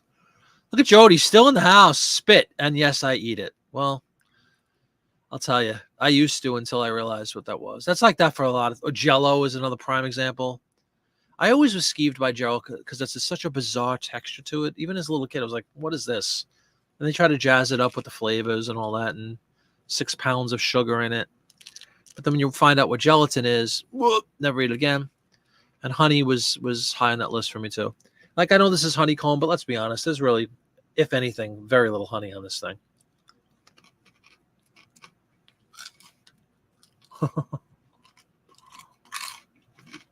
Get out of here, is it? Nah, I'm not so sure. Me personally, not so sure about that.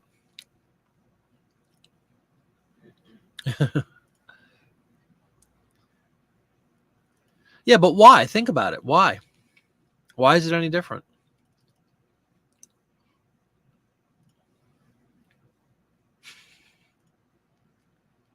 Video is lagging?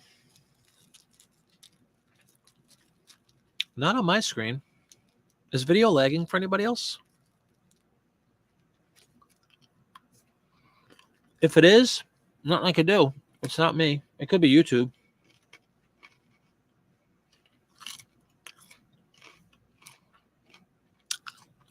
It's just pollen. It's pollen that goes through their system. You know this. Isn't it funny again how this stuff just like gets out of control? There's a don't quote me. Is it Kona coffee? There's a certain coffee bean that is very expensive. I think it's Hawaiian. I'm not positive, but it basically is eaten and shat out by some sort of animal, and that's the end product that they make. They turn into a coffee. So there's another one where I'll pass. Give me the tea on that one. You can look that up. I don't know what it is. There's some coffee bean that's basically regurgitated. It's not Kona. What is it?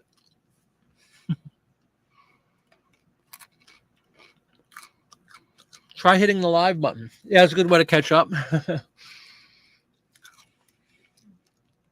Lori knows what I'm talking about. Thank you, Purple. Yeah, it's good for me. It might just be your internet right now, Winter Crow. Some kind of guana. Is that what it's called, Lori? Folgers. That's hysterical. It's actually Sanka.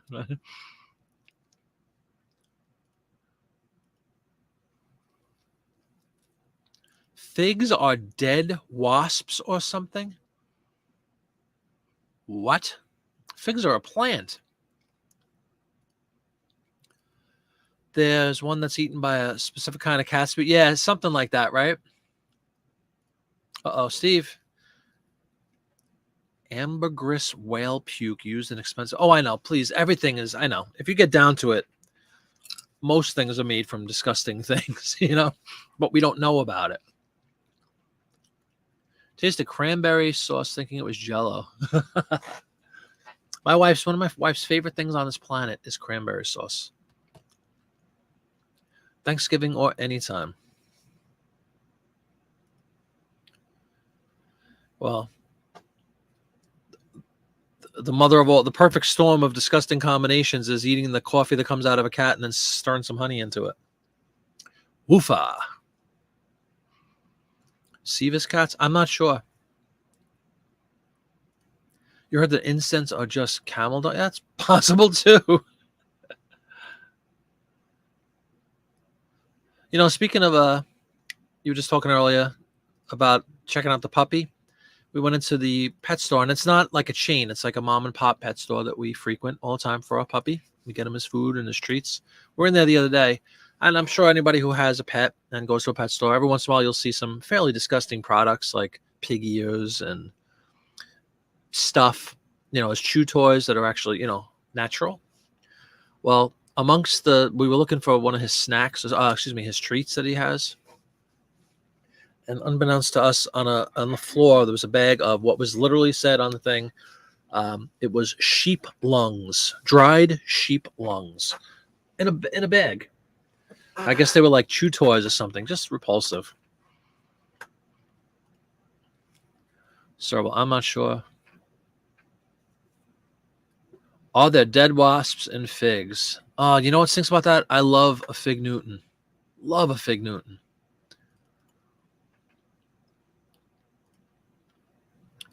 Check that link at your own risk, everybody. I can't be responsible for Dawn's promoting wasp parts. There you go. Cool. I'm glad you caught up, Winnie Crow. Made from coffee cherries that have been digested and defecated by civets. Kopi Luwak is widely known as cat poop coffee in the West. Yeah, I know. It's super expensive. Can you imagine? Oh, yeah, haggis. There you go. Yeah, I know. Yeah, good thing you ate your dinner, huh? You see, again, I love how we swim from, Barney Miller right to haggis. You know what I mean? It's a natural progression or digression. But guys, it is 9 o'clock. As I've whined about for the last 3 hours, I have to get up really, really early and drive 6 hours and do a whole show tomorrow down in Williamsburg, Virginia. Thank you, everybody, for coming in tonight. Do check that link out for Whatnot Paperpalooza, taking place 2 weeks from tomorrow, 13th and 14th of August. I will be on at 1 p.m. If you'd be kind enough to click that link, it'll take you right to the preview for that auction. Actually, it's just that all I did was set it up. I'll put some pictures and stuff. But if you want to bookmark that, it's going to be a really big event. And sometime that week prior, I promise we will have some guests on. We might have as many as 10 guests, all resellers who are participating in the big event called Paperpalooza. It's all sorts of ephemera, postcards, photos, all paper stuff. Paperpalooza, 2-day mega event on Whatnot. Click the link below. You could go to mine or just go and search within Whatnot. If you type the word Paperpalooza, you'll see all the shows that are scheduled so far. I think we only have like 12 or 13 of the 25 people so far. But over this weekend, there was a push to try to get our shows out there. So I have mine up.